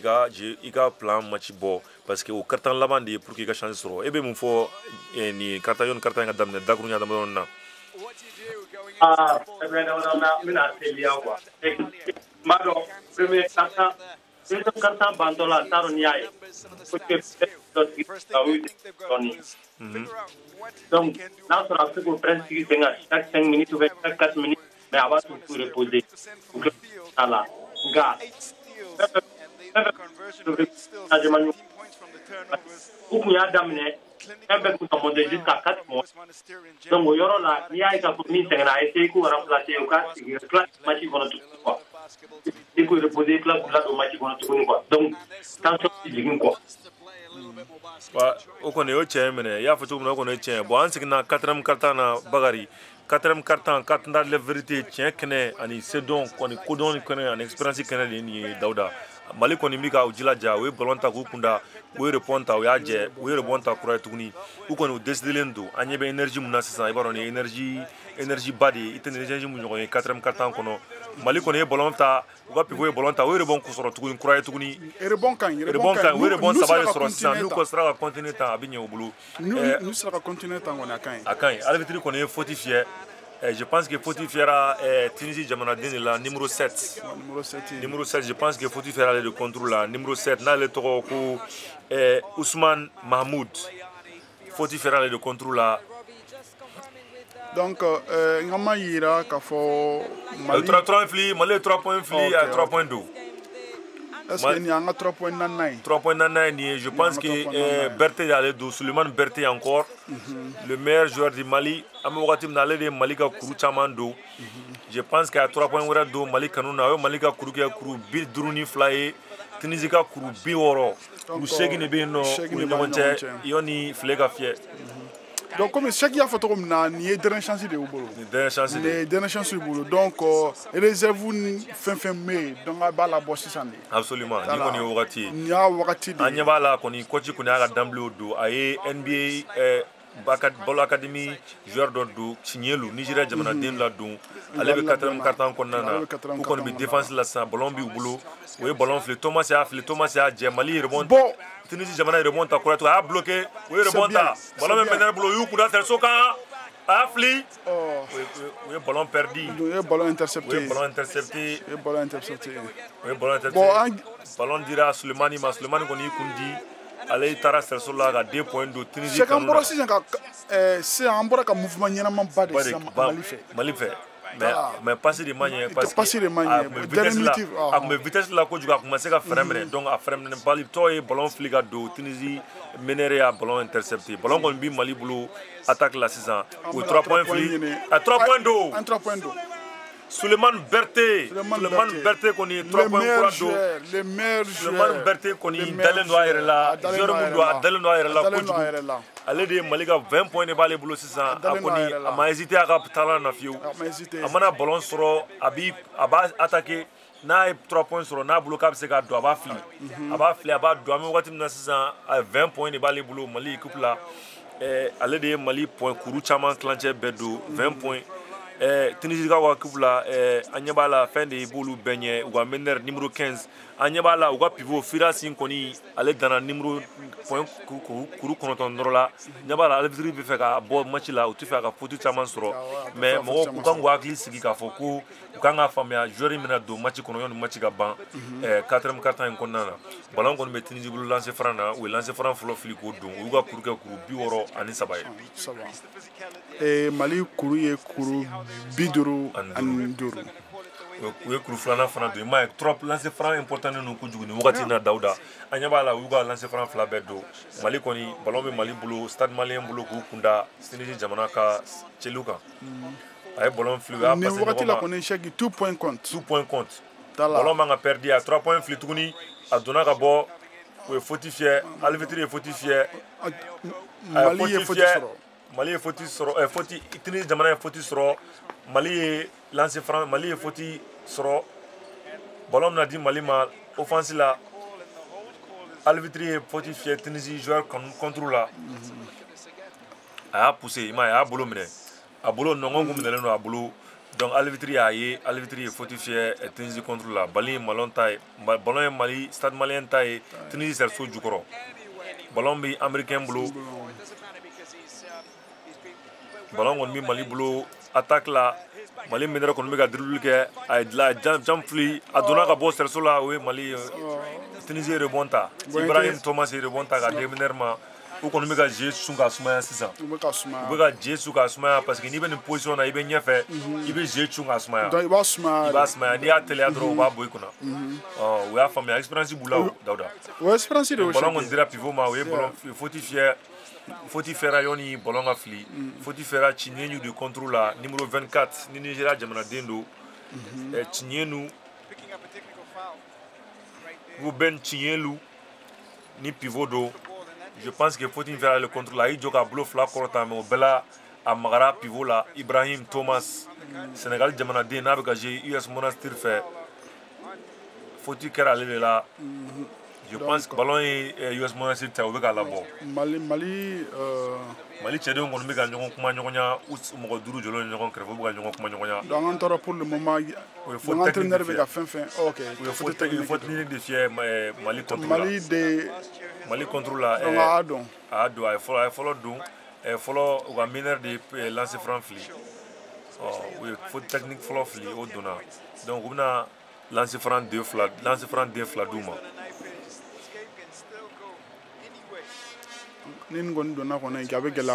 franc flan do. Mais lancer franc important ni mbare do ni wati na match kono Dauda.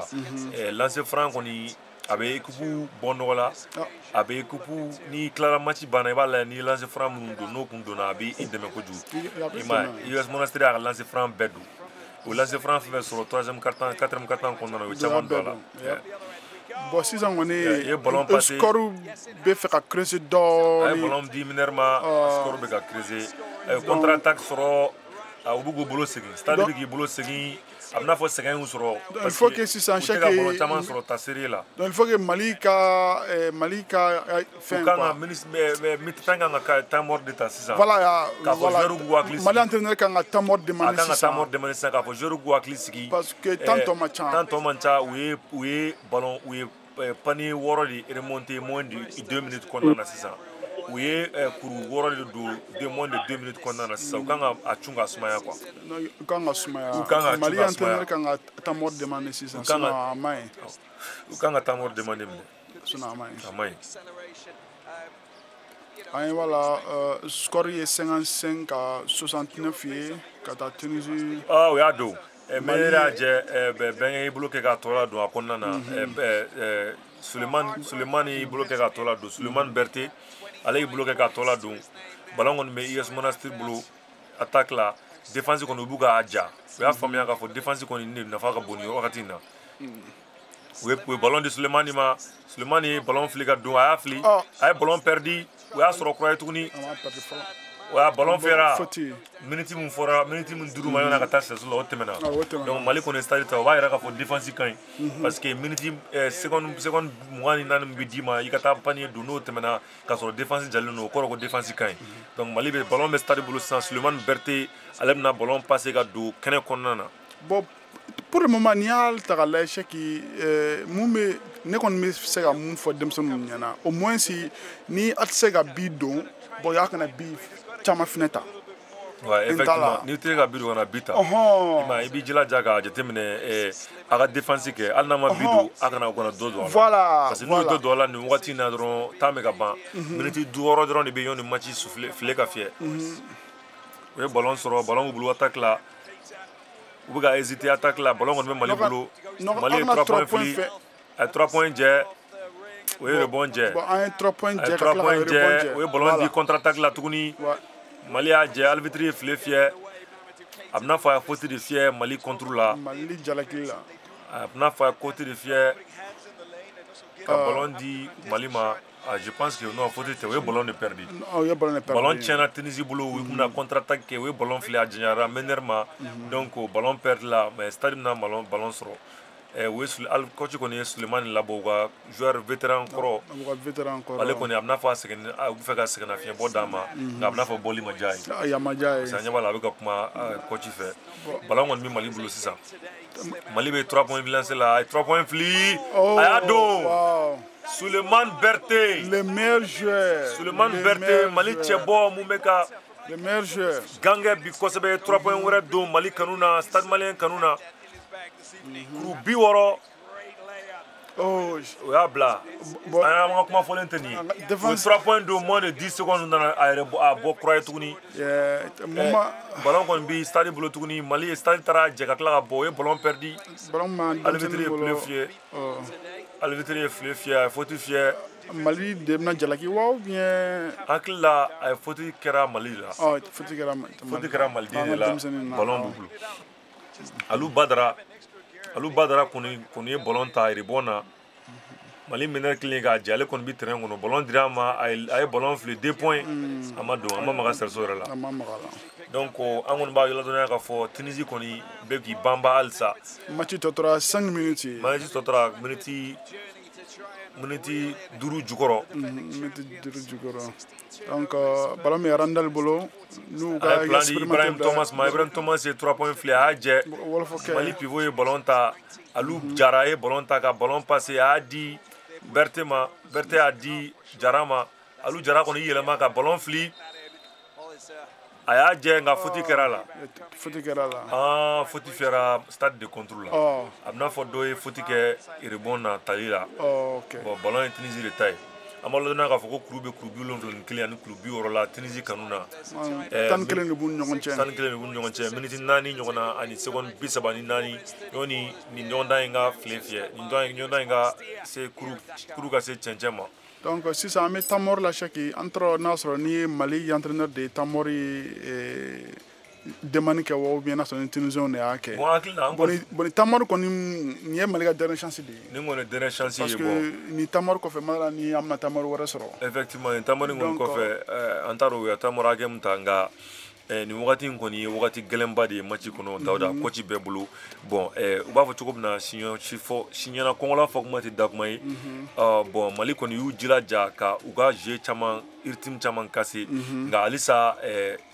Tunisie coupe in bɛ ka i banba an ɲɛ b'a la u ka numéro 23 ye mun ye faute caman kɛ u m'a joué deuxième mi-temps kɔnɔna na u ye mɔgɔ wɛrɛ de bila ka remplacer a ma ɲɛ u bolo kosɛbɛ parce que Mali kɔni y'i jilaja ka u lajɔ panier caman na nka u y'u jilaja halisa ka panier wɛrɛw don Mali la an b'a lɔn k'a fɔ Jérôme Randon u ka meneur de y'u ka meilleur joueur ye u ka meilleur score marqueur ye ale de ye kuru 18 don an bɛ wagati min na komi sisan u ka sa kunkolo ale de ye kuru 18 don an bɛ wagati min na komi sisan Mali kanu na kuru 26 bɛ Sulemani Berté bolo ale de ye point Mali ka kuru bɛɛ kilancɛ bɛɛ don ka fara Alou Jara kan ni pivot don numéro 15 ale ye kuru 14 don Mali kanu na wagati kɔni tɔ ma jan bilen Dawuda an kɔni an b'a ye k'a fɔ kuru 11 ni o man ca basket la u bɛ se ka bɔ miniti 4 ɲɔgɔn kɔnɔna la n'u sera u ka kow kɛcogo la nka an bɛna jateminɛ coach bɛna plan jumɛn d'u ma walasa k'o kɛ. don y'a fɔ cogo min na Cheki match kɔni tɔ ma jan match tɔ tora miniti 4 ni fitini dɔrɔn ye donc kuru kɔni ma ca bon ni kuru 11 kɔni tɛ basket la donc o tɛ kuruba ye donc n'u sera u ka ko kɛcogo la n'u sera ka ko kɛcogo la dɛ Cheki u bɛ se ka ni remonter n'u sera ka ko kɛcogo la a bɛ se ka kɛ il n'est jamais trop tard parce que n'i y'a jateminɛ chrono tɛ sur la 24 secondes de don 24 sigiyɔrɔma caman de bɛ se ka bɔ miniti 4 na walasa ka ballon d'u ma n'u sera ka ko kɛcogo la a bɛ ɲɛ u bolo mais a bɛ gɛlɛya kosɛbɛ. Parce que sisan fɛnɛ komi match yɛrɛ fɛnɛ bantɔla don donc mɔgɔ t'a n'a sɔrɔ ni sɛgɛn fɛnɛ bɛ yen t'a la parce que ni sɛgɛn fɛnɛ nana donc ko bɛ gɛlɛya. Absolument sɛgɛn b'a la dɛ parce que ni nin wagati in kɔni na bɛɛ de sɛgɛnnen don parce que an b'a lɔn k'a fɔ taa ni ka segin min don Dawuda mɔgɔ kelen tɛ se ka mɔgɔ a ka gɛlɛn mɔgɔ k'a kɛ i tɛ jɔ seconde 25 secondes i ka taa don sɛso don in na 25 secondes i ka taa don sɛso don in fana na i b'a dɔn o ti ko nɔgɔ ye 4 temps kɔnɔ mɔgɔ bɛ sɛgɛn kojugu ballon kɔni bɛ stade bolo AES Monastir u ka lancer jɛ ballon kɔni b'u bolo o ye ballon di pivot ma poste la pivot ye ballon di Alou Jara ma Alou Jara ye ballon lasigi u kɔni bɛ k'u jilaja 3 points fili stade kanu u 3 points jɛ ne kɔni bolo nin wagati in tun tɛ 3 points fili ye nin wagati in y'a attaque wagati de i b'a dɔn ou bien i bɛ taa lancer franc na mais an ɲɛ b'a la stade cɛdenw kɔni bɛ ka lancer 3 points fili halisa 3 points mun n'o fili wagati tɛ nin ye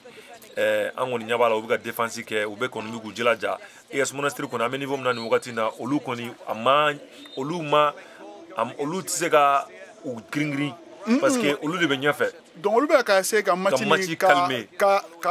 match la temporiser ka ballon parce que olu de bɛ ɲɛfɛ donc an bɛ wagati min na sisan wagati bɛ olu ka faveur la wagati bɛ olu ka côté la ka tɛmɛ ninnu kan donc olu tɛ se ka girin wagati bɛ olu fɛ nin wagati in na ka tɛmɛ stade kan donc stade de kan k'a jateminɛ sisan u bɛ se ka panier fɛn bɛɛ don teliyara nin wagati in na ka tugu ɲɔgɔn kɔ pour que u bɛ se ka nin panier in bɔ o ye lancer fili 2 points fili a y'a don Alou Badara ye den fila kuru fila wɛrɛ don Mali kanu na Alou Jara numéro 15 Mali joueur den cɛden don an b'a lɔn k'a fɔ ko denmisɛnninw ka ca stade ye coupe in na ale ye san 21 presque a bɛɛ denmisɛnnin a tilancɛ bɛɛ a bɛɛ ye denmisɛnnin san 21 ni expérience ni nin match in bɛna expérience ba de d'a ma nin kɛnɛ in kɔnɔna na Tunisie kɔni y'a jɛ tuguni ballon bɛ Mali bolo Mali cɛdenw kɔni ye u ta a ye ballon fili a hésitera a kɛra fɛn ye o ye ballon fili u taara u y'a jɛ Mali sɛriso la u ye rebond ta kura ye tuguni miniti 3 yɔni kurun ka se cɛncɛn ma ballon kɔni bi u ka numéro 2 bolo u ka meilleur joueur mun ye 12 points don an bɛ wagati min na komi sisan o ye ballon di u ka pivot ma pivot ye 3 points fili a ye 3 points don Mali la a ye 3 points don Mali la numéro 7 ye 3 points don Mali la je pense que ni kɔni nin bɛna gɛlɛya kojugu ka gagner ni kɔni nin gɛlɛyara Ousmane Mahmoud ale ye 3 points don Mali la k'u ka kuru kɛ kuru 76 ni 6 ye ka Mali ka kuru kɛ kuru 62 ye kuru 14 de b'u ni ɲɔgɔn cɛ Dawuda o bɔli miniti 2 kɔnɔ a bɛ gɛlɛya kojugu o ye ballon sɔrɔ contre attaque la o bɛ k'u kunnada a ye ballon fili a ye passe kɛ Tunisie meneur a déflecté a kun bɛna ballon fili dankiri la a fɔ ma ko Aliou a ye se ka Aliou de fili Tunisie meneur y'i bolo maga Tunisie défense y'i bolo maga la a ma ɲɛ u bolo Mali cɛden dɔ bɛ dugu ma numéro 15 Aliou Jara dɔ kɔni bɛ k'ale sen retiré a bɛ n'a fɔ crampe y'ale sen minɛ a dalen don a kɔ kan terrain kan comme an fɔ cogo min na match ni sɔnni a bɛ ban a tun ka tɔ ma jan match ni kɔni a tɔ ma jan bilen a tɔ ye miniti 2 ani sanga 19 ye donc mɔgɔ sɛgɛnnen don senw giriyannen don donc entraîneur Mali entraîneur de ye nin ye Kaba donc il faut que a ka cɛdenw je pense que Karampu de y'a minɛ Karampu de ye pivot minɛ numéro 15 Aliou Jara denmisɛnnin don Aliou Jara ale kɔni bɛ ka i segela sen kan ka bɔ terrain kɔnɔ a bɛ n'a fɔ coach y'ale remplacer donc jɔn de donna yan nɔ na tan je pense que o ye pivot wɛrɛ de ladon a nɔ la je pense que pivot wɛrɛ de ladonna ale nɔ la pivot kelen Faransi pivot je pense qu'ale donna la John Wilkins numéro 34 ale donna a nɔ la o y'a jɛ ballon bɛ Tunisie bolo Mali ye 3 points jɛ sisan ballon bɛ Tunisiens bolo Tunisiens kɔni de bɛ ɲɛfɛ Mali ye contre attaque sɔrɔ sisan Mali bɛ ka taa Mali ye 2 points jɛ wa Tunisiens bɛ ka taa sisan donc match ni kɔni ni match na les Tunisiens sont à l'aise u bɛ aise la i b'a dɔn k'a fɔ ko maîtrise b'o la i b'a dɔn k'a fɔ ko expérience b'o la donc foti ka Mali jalaki donc Mali bɛna jalaki Mali ka cɛden mun ye foti kɛ o ye numéro 10 ye donc Mali bɛna jalaki tuguni donc o bɛna score creuser sisan dɔɔni Mali ni Tunisie cɛ ni kɔni a bɛ n'a fɔ nin match in banna Dawuda a bɛ n'a fɔ Tunisie cɛdenw kɔni ye Mali senkɔrɔma cɛ nin match in na an b'a dɔn k'a fɔ ko kuru ye kuru 76 ani kuru 40 kuru 62 Tunisie kanu na kuru 14 de b'u ni ɲɔgɔn cɛ miniti 1 ani sanga 25 kɔnɔna na i b'a dɔn o bɔli ka gɛlɛn kojugu i b'a dɔn k'a fɔ ko nin match ni Mali expérience de y'an ci expérience de ye Mali ci an ka denmisɛnninw ka kɛnɛ bɔ talent b'u la mais expérience ko la u ye je faamuya joona ka tɛmɛ Mali kan an bɛ mɔgɔw hakili lajigin k'a fɔ ko ninnu de ye champion ye salon c'est les defending champion olu de bɛ ka trophée in défendre ɲinan tuguni kura ye tuguni olu de ye trophée in ta salon basketball Africa League saison 2nan kɔnɔna na an kɔni bɛ wagati min na sisan miniti 1 de bɛ yen nɔ ani sanga 23 yɔni file ka fiyɛ an b'aw ladɔnniya k'a fɔ ballon kɔni bɛ US Monastir mɔgɔw de bolo Stade contre la u bɛ ka lancer franc fili u ye lancer franc jɛ match in kɔni a tɔ man jan bilen Dawuda chaque y'an kɔni bɛ se ka mun fɔ kɔni u ka match prochain u ka y'u préparer ka ɲɛ absolument donc u ka 3 points na travailler ka ɲɛ parce que Mali bɛ ka 3 points fɛn tenter a si tɛ ka ɲɛ effectivement donc comme y'a fɔ cogo min na match tɔ bɛ yen donc match kelen ka o perdu donc o tɛ foyi ye match donc a tɔ bɛ yen donc an bɛ mun fɔ u ɲɛna dɔrɔn match min nalen u ye erreur min kɛ nin na donc u kana taa segin o match filanan kan quoi. Ouais, effectivement. Effectivement, match filanan kɔni na an bɛna ni ntolantan in fiɲɛ bɔra an bɛna kunnafoli d'aw ma stade ka match prochain ye mɔgɔ minnu ye ani u ni mɔgɔ minnu kan ka jouer u kan ka mun de kɛ walasa ka se ka u yɛrɛ bɔ nin position in na an bɛ ɲagama la ka fɔ a ma ban fɔlɔ match 5 de b'u bolo donc an bɛna kunnafoli di an lamɛnbagaw ma sanfɛ celu kanubaw bɛɛ ma nin ko kan ka bɔ Washington VOA Amérique la an b'a lɔdɔnna k'a fɔ VOA Amérique ni ɲɔgɔndanba in partenaire officiel ye sanfɛ celu Basketball Africa League kan ka kunnafoli cari nin Basketball Africa League kan sanfɛ celu farafinna fan bɛɛ ani diɲɛ fan bɛɛ kan 5 ɲɔgɔnna la an bɛ waati min na komi sisan ni bamanankan y'o dɔ ye an bɛna a kɔni jamukan in laban ni bi ye ani ka kunnafoliw d'aw ma Stade Malien ka match laban minnu match prochain match nata minnu bɛ nalen kɛnɛ kɔnɔna na an b'a yir'aw la k'a fɔ nin match in kɔni bɛ ka gɛlɛya u bolo a gɛlɛyara u bolo nin kɔni a miniti 1 ani sanga 23 yɔni match ka ban Dawuda kuru 77 ani kuru 42 US Monastir kanu na mɔgɔ minnu ye champion ta salo olu de bɛ ka nin match in ta ni stade ye. Donc u bɔra Tamor la sisan Cheick donc u bɔra Tamor la sisan donc n t'a dɔn entraîneur ye mun fɔ joueur ɲɛna bon sinon kɔni donc u bɔra Tamor la sisan Mali ye 2 points sɔrɔ sisan Mali ye kuru 2 don ka fara a ka kuru kan kuru kɛra kuru 64 ye miniti 1 ani sanga 9 de bɛ yɔni file ka fiyɛ yɔni kuru ka se cɛncɛn ma Mali ye faute de sɔrɔ wa ou bien Tunisien ye faute de sɔrɔ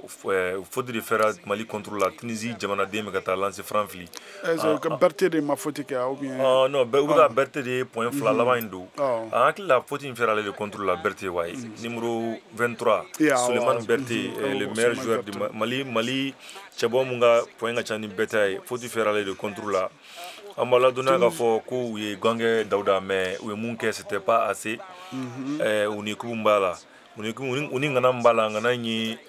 kɛra nin kɛnɛ in kɔnɔ nin y'a siɲɛ 2 ye an b'a ladɔnniya k'a fɔ nin stade ka jɛmukan siɲɛ fɔlɔ ye kɛnɛ kɔnɔna na ka taa Mali représenter nin kɔni ye Mali ye kubu 2nan de ye mun nana kɛnɛ in kɔnɔ siɲɛ fɔlɔ ta kɛra AS Police ye ɲinan ta kɛra AS Stade Malien ka na Mali représenter nin kɛnɛ in kɔnɔna na. Donc Mali bɛ ka 3 points ɲini Mali ye 3 points ɲini tuguni a y'a jɛ u ye rebond sɔrɔ Sɛriso Jukɔrɔ rebond contre-offensive Mali kɔni bɛ k'i jilaja a tɔ man ca bilen seconde 46 de bɛ yen nɔ sisan Mali ni yɔni kurun ka se cɛncɛn ma Mali kɔni bolo ko faute fɛra olu contre la Alvitri ma sɔn Alvitri kɔni ye ballon di US Monastir ma ka di US Monastir ma US Monastir kɔni bɛ yɔrɔ min na sa u bɛ ka jouer ni wagati de ye Dawuda parce que wagati bɛ olu ka hakɛ kɔnɔna na wagati b'olu ka faveur kɔnɔ a ye ballon perdu a b'a di pivot ma US Monastir ye faute kɛ nin faute in kun nafa kɔni kun tɛ nin na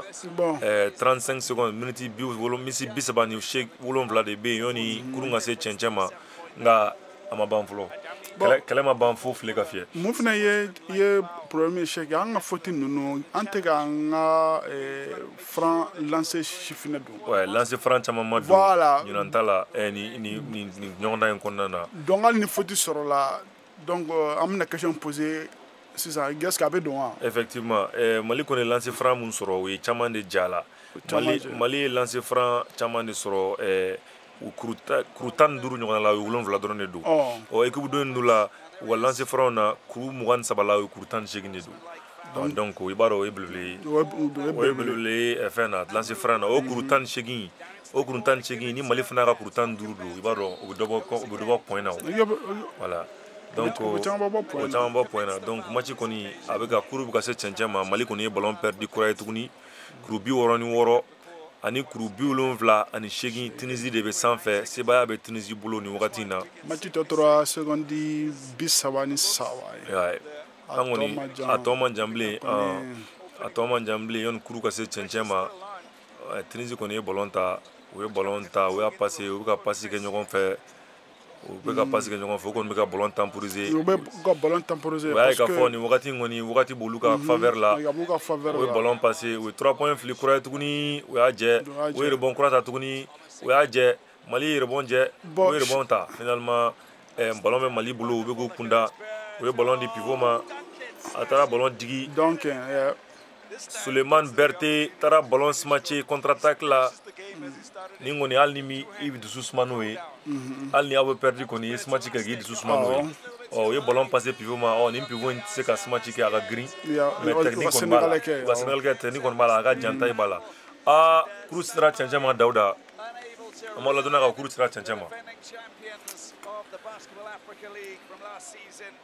Donc ni kɔni ye match bannen nin ye match bannen nin ye match bannen nin ye match bannen Mali perdira 68 points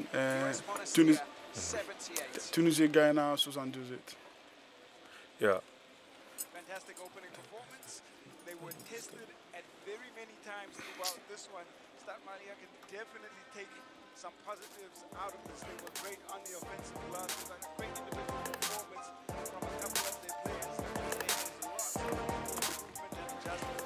An balimaw an b'aw lakodɔnniya k'a fɔ ko nin jɛmukan in kɔni a banna nin jɛmukan kɛrɛnkɛrɛnnen Basketball Africa League kan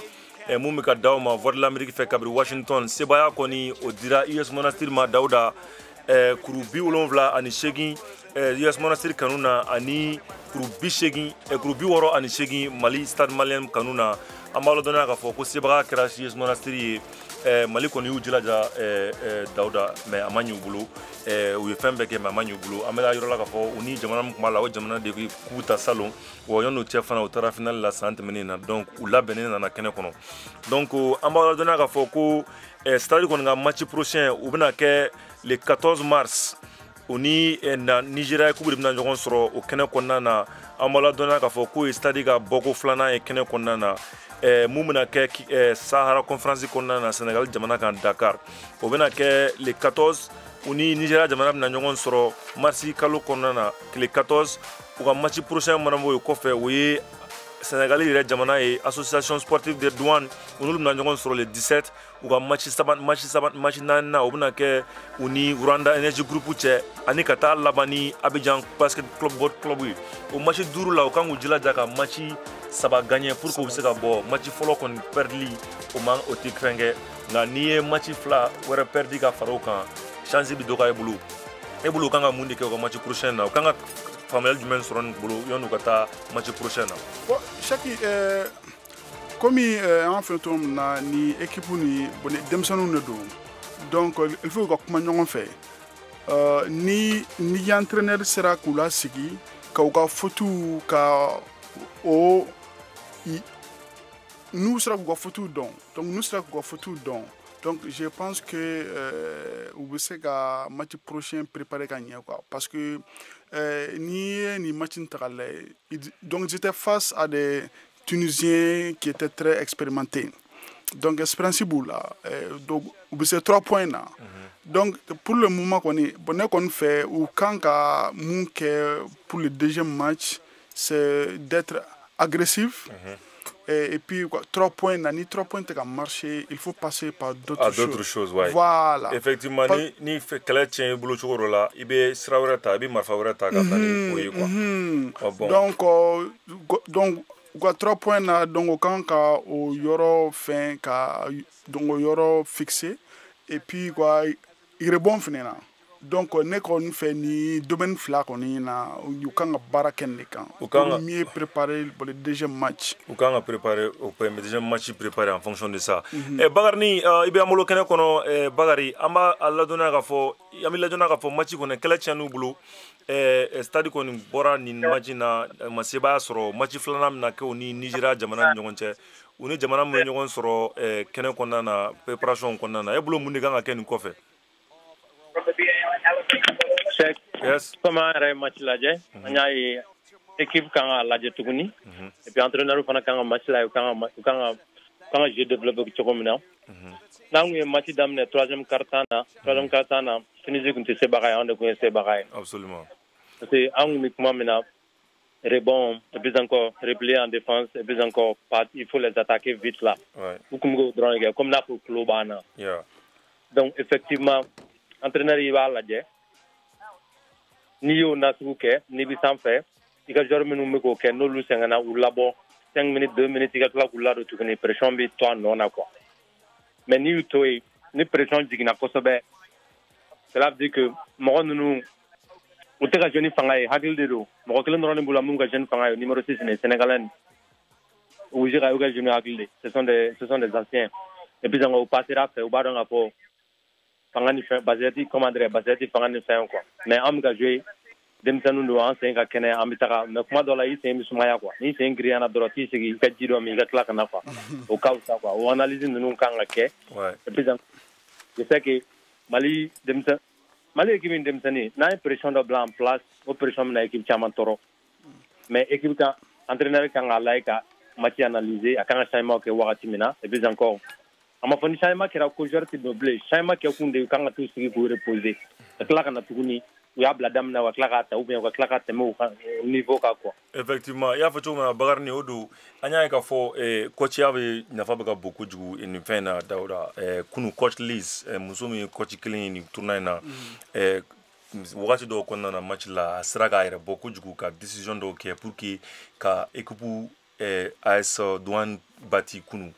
mun kɛra match ouverture ye Sénégal jamana kan an y'a ye k'a fɔ coachiya nafa ka bon yɔrɔ la parce que coach e bɛ joueur ye terrain kɔnɔ joueur ɲɛ t'u yɛrɛ la an minnu bɛ terrain kɔfɛ an ɲɛ bɛ faamaba de la donc coach fana kan ka fɛn dɔw bila sen kan walasa ka match faamuya k'a yira k'a fɔ u ye erreur min kɛ nin match in kɔnɔna na u ka point fort n'u ka point faible dɔn u kana n'o erreur sugu kɛ parce que bɛɛ de bɛ na u ka match lajɛ u ni mɔgɔ min bɛna jouer siɲɛ wɛrɛ u bɛna u ka match lajɛ an b'a ladɔnniya k'a fɔ ko match tɔw bɛ yen nɔ Basketball Africa League ka match couvrage tɔw bɛ yen nɔ sini kunnafoni sini ɲɔgɔndan tɔw bɛ yen nɔ tuguni Dawuda sini rugby Nigeria jamana b'a ka match fɔlɔ kɛ sini Nigeria jamana ka match fɔlɔ kɛ bi hakɛto Nigeria jamana ka match fɔlɔ kɛ bi n'u perdre la règle contre la Rwanda mɔgɔ minnu bɛna u ka match bɛɛ je pense que bɛɛ y'a ka match fɔlɔ kɛ san wagati min na komi sisan US Monastir AS Douane bɛɛ y'a ka match fɔlɔ kɛ donc match minnu bɛ le 14 sinikɛnɛ inchallah o ye Stade Malien ni Nigeria Falcon bɛna ɲɔgɔn sɔrɔ o mana bɔ yen Abidjan jamana ni Abidjan Basketball Club ABC ni Rwanda Energy Group bɛna ɲɔgɔn sɔrɔ olu bɛɛ bɛ kɛ marsi don tile 14 marsi kalo tile 14 o mana bɔ yen marsi kalo tile 15 US Monastir Tunisie jamana min bɔra ka Mali ci sisan o ni Kwara Falcon Basket Club ka bɔ Nigeria bɛ ɲɔgɔn sɔrɔ an b'aw ladɔnniya k'a fɔ o kunnafoni ninnu bɛɛ bɛna d'aw ma VOA ka jɛmukan kɛrɛnkɛrɛnnenw kan Amérique kɔnɔna la yan nɔ an b'aw ladɔnniya k'a fɔ VOA ye nin tournoi ɲɔgɔndan in partenaire officiel dɔ ye ka kunnafoni bɛɛ cara aw ye kan 5 ɲɔgɔnna la nin Basketball Africa League a kun n'a ɲɛɲɛ bɛɛ fɔ aw ye o kɛnɛ kɔnɔna na aw bɛna marsi kalo tile 14 aw bɛna kunnafoniw sɔrɔ kan caman na minnu bɛna di VOA kan an b'aw ladɔnniya k'a fɔ ko nin jɛmukan in labɛnna Sim Suleman min fɛ ne yɛrɛ Cheikh Chiro studio kɔnɔna la yan nɔ jɛmukan in kunnafoni dira ne ma Cheikh Chiro depuis Washington ani Dawuda Goita kabiri Washington ka basketi sanfɛ cɛlu ɲɔgɔndan laban sabanan mun bɛ ka kɛ sen na ka kunkun n'a ɲɛɲɛ bɛɛ c'u ma Dawuda kuma laban jumɛn b'i bolo ka di an lamɛnbagaw ma don nataw la an bɛna kunnafoni minnu d'u ma bon kuma laban min bɛ ne bolo k'a fɔ basketi kanubaga bɛɛ ye ni an bɔra sisan ka perdu c'est vrai ça fait mal mais comme y'an fɔ kuma daminɛ cogo min na nin y'u ka première participation ye donc première participation ma nɔgɔn pression bɛ yen stress bɛ yen u ka problème fɛnɛ kɛra mun ye u bɛnna ni Tunisie ninnu ye bon olu de kɛra salon champion ye donc a ma nɔgɔn donc n bɛ mun fɔ basketi kanubagaw ɲɛna donc an ka espoir garder effectivement an ka match filanan na kɔni u k'u jilaja non je suis sûr que donc entraîneur nous bɛ kuma u bɛna ko dɔ kɛ ok o bɛna kunnafoni laban yan nin yɔrɔ in na an b'aw ladɔnniya k'a fɔ aw ka sɔgɔlen to an bɛ foli di aw bɛɛ lajɛlen ma an bɛna kunnafoni tɔ d'aw ma don natɔ la bamanankan na aw k'an bɛn don wɛrɛ la basketi sanfɛ cɛlu ɲɔgɔndan dɔ bɛna daminɛ ye sibiri nata marisi kalo in tile 11 san 2023 ka kuncɛ marisi kalo in tile 22 san 2023 a ɲɔgɔndan tɔgɔ conférence du Sahara Stade Malien de Bamako cɛlakaw bɛna ni yɔrɔ ta a ɲɔgɔndan na kari nata marisi kalo in tile 12 Stade Malien de Bamako b'a ka ɲɔgɔndan kun fɔlɔ tan Stade Malien de Bamako ni Tunisie US Monastir de bɛna ɲɔgɔn sɔrɔ o kɛnɛ kan conférence du Sahara farafinna ɲɔgɔndan dɔ ɲɛbila don basketi kunda o tɔgɔ Basketball African League n'a bɛ wele BAL o ɲina san 2013 ta bɛ tan Kigali Rwanda jamana kan mɛ kalo nata la Mali Basket Fédération ɲɛmayaso la Mamadu Bubeli Konate ka baara ɲɛsin bɛ musaka ko ma a y'a yira ko fédération ka dɛmɛ bɛ nale ni Stade Malien de Bamako sera ka ye bal phase finale la. An kɔni b'a ɲini stade ka qualifier o bɛ poule mun na o ni champion titre bɛ poule kelen na ani équipe baw b'a la mais u yɛrɛ recrutement mun kɛ ani équipe mun bolo u bɛ se k'u yɛrɛ qualifier. Fédération kɔni y'a yira o la ni stade qualifiera bal la fédération bɛna dɛmɛ lase u ma n'Ala sɔnna. Yɔrɔ ka qualifier dun aw ma fɛɛrɛ dɔ sigi sen kan? Non sani u ka taa an ma fɛɛrɛ sigi sen kan an y'u dɛmɛ papier ko la licence bal ye fɛn kura de ye mun bilala sen kan hali NBA bal bɛ wari mun c'u ma a tɛ don fédération kun a bɛ taa plus de 50 millions na a tɛ tɛmɛ fédération ka sira fɛ an ɲini bal mɔgɔ fɔ k'a virer stade yɛrɛ ka compte la directement stade c'est vrai que bɛna taa Mali de représenter mais fédération tɛ se ka a sen don a la tant k'u ma qualifier bal fana bɛ k'a jira ko club kan k'u yɛrɛ organiser. Ka fara Stade Malien de Bamako kan conférence du Sahara kɛnɛ kan Nigeria Kwara Falcons bɛ yen Abidjan Basketball Club bɛ yen Tunisie US Monastir bɛ yen bal tɛmɛnen na ale de kɛra ŋana ye ka fara AS Douane kan ka bɔ Senegal ani Rwanda Energy Group olu bɛɛ bɛna ye kɛnɛ in kan ni conférence du Sahara kun cɛra bal ɲɛbila ɲɔgɔn dan wɛrɛ bɛ yen Caire Égypte jamana kan conférence du Nil ko don avril kalo nata tile 21 k'a kun cɛ mɛ kalo tile 6 farafinagun club 6 fana wɛrɛw bɛna ye o kɛnɛ kan bal sigira sen kan 2020 san FIBA ni NBA ka bolodi ɲɔgɔnma hukumu kɔnɔ bal bɛ farafinagun club cɛlakaw de kofɔ ŋanaw ko don.